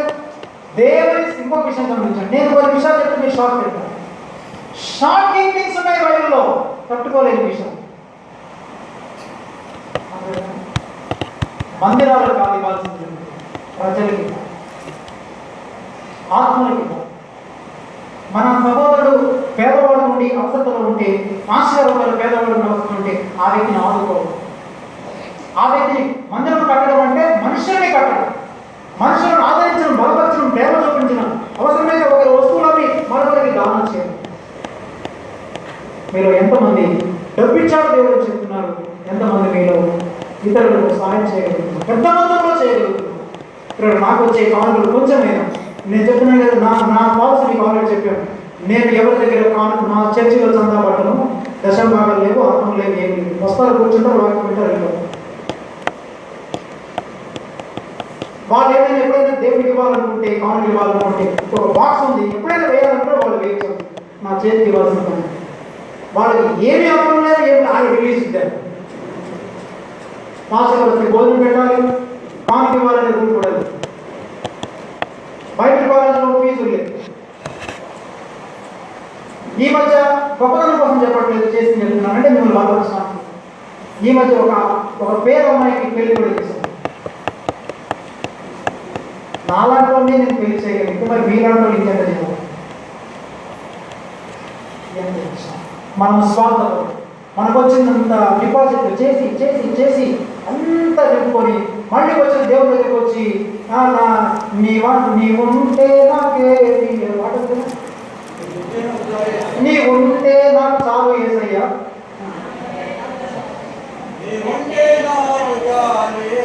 నీవుంటే నాకు చాలు యేసయ్యా, నీ వెంటే ఉంటాను. అబద్ధం. ఎంత అబద్ధం అంటే, నువ్వు ఉంటే నాకు చాలు యేసయ్యా, నీ వెంటే ఉంటాను యేసయ్యా. మీరా కాదు, ఆయన వేసవలేదు, నువ్వుంటే నీవంటే బ్యాంకుల్లో లాకర్లో ఉన్న బంగారం సంగతి నేను కోరుకుంటున్నాను. లివింగ్స్టన్ చనిపోయే నాటికి లివింగ్స్టన్ పేరు మీద ₹1 కూడా ఉండడానికి వీలు.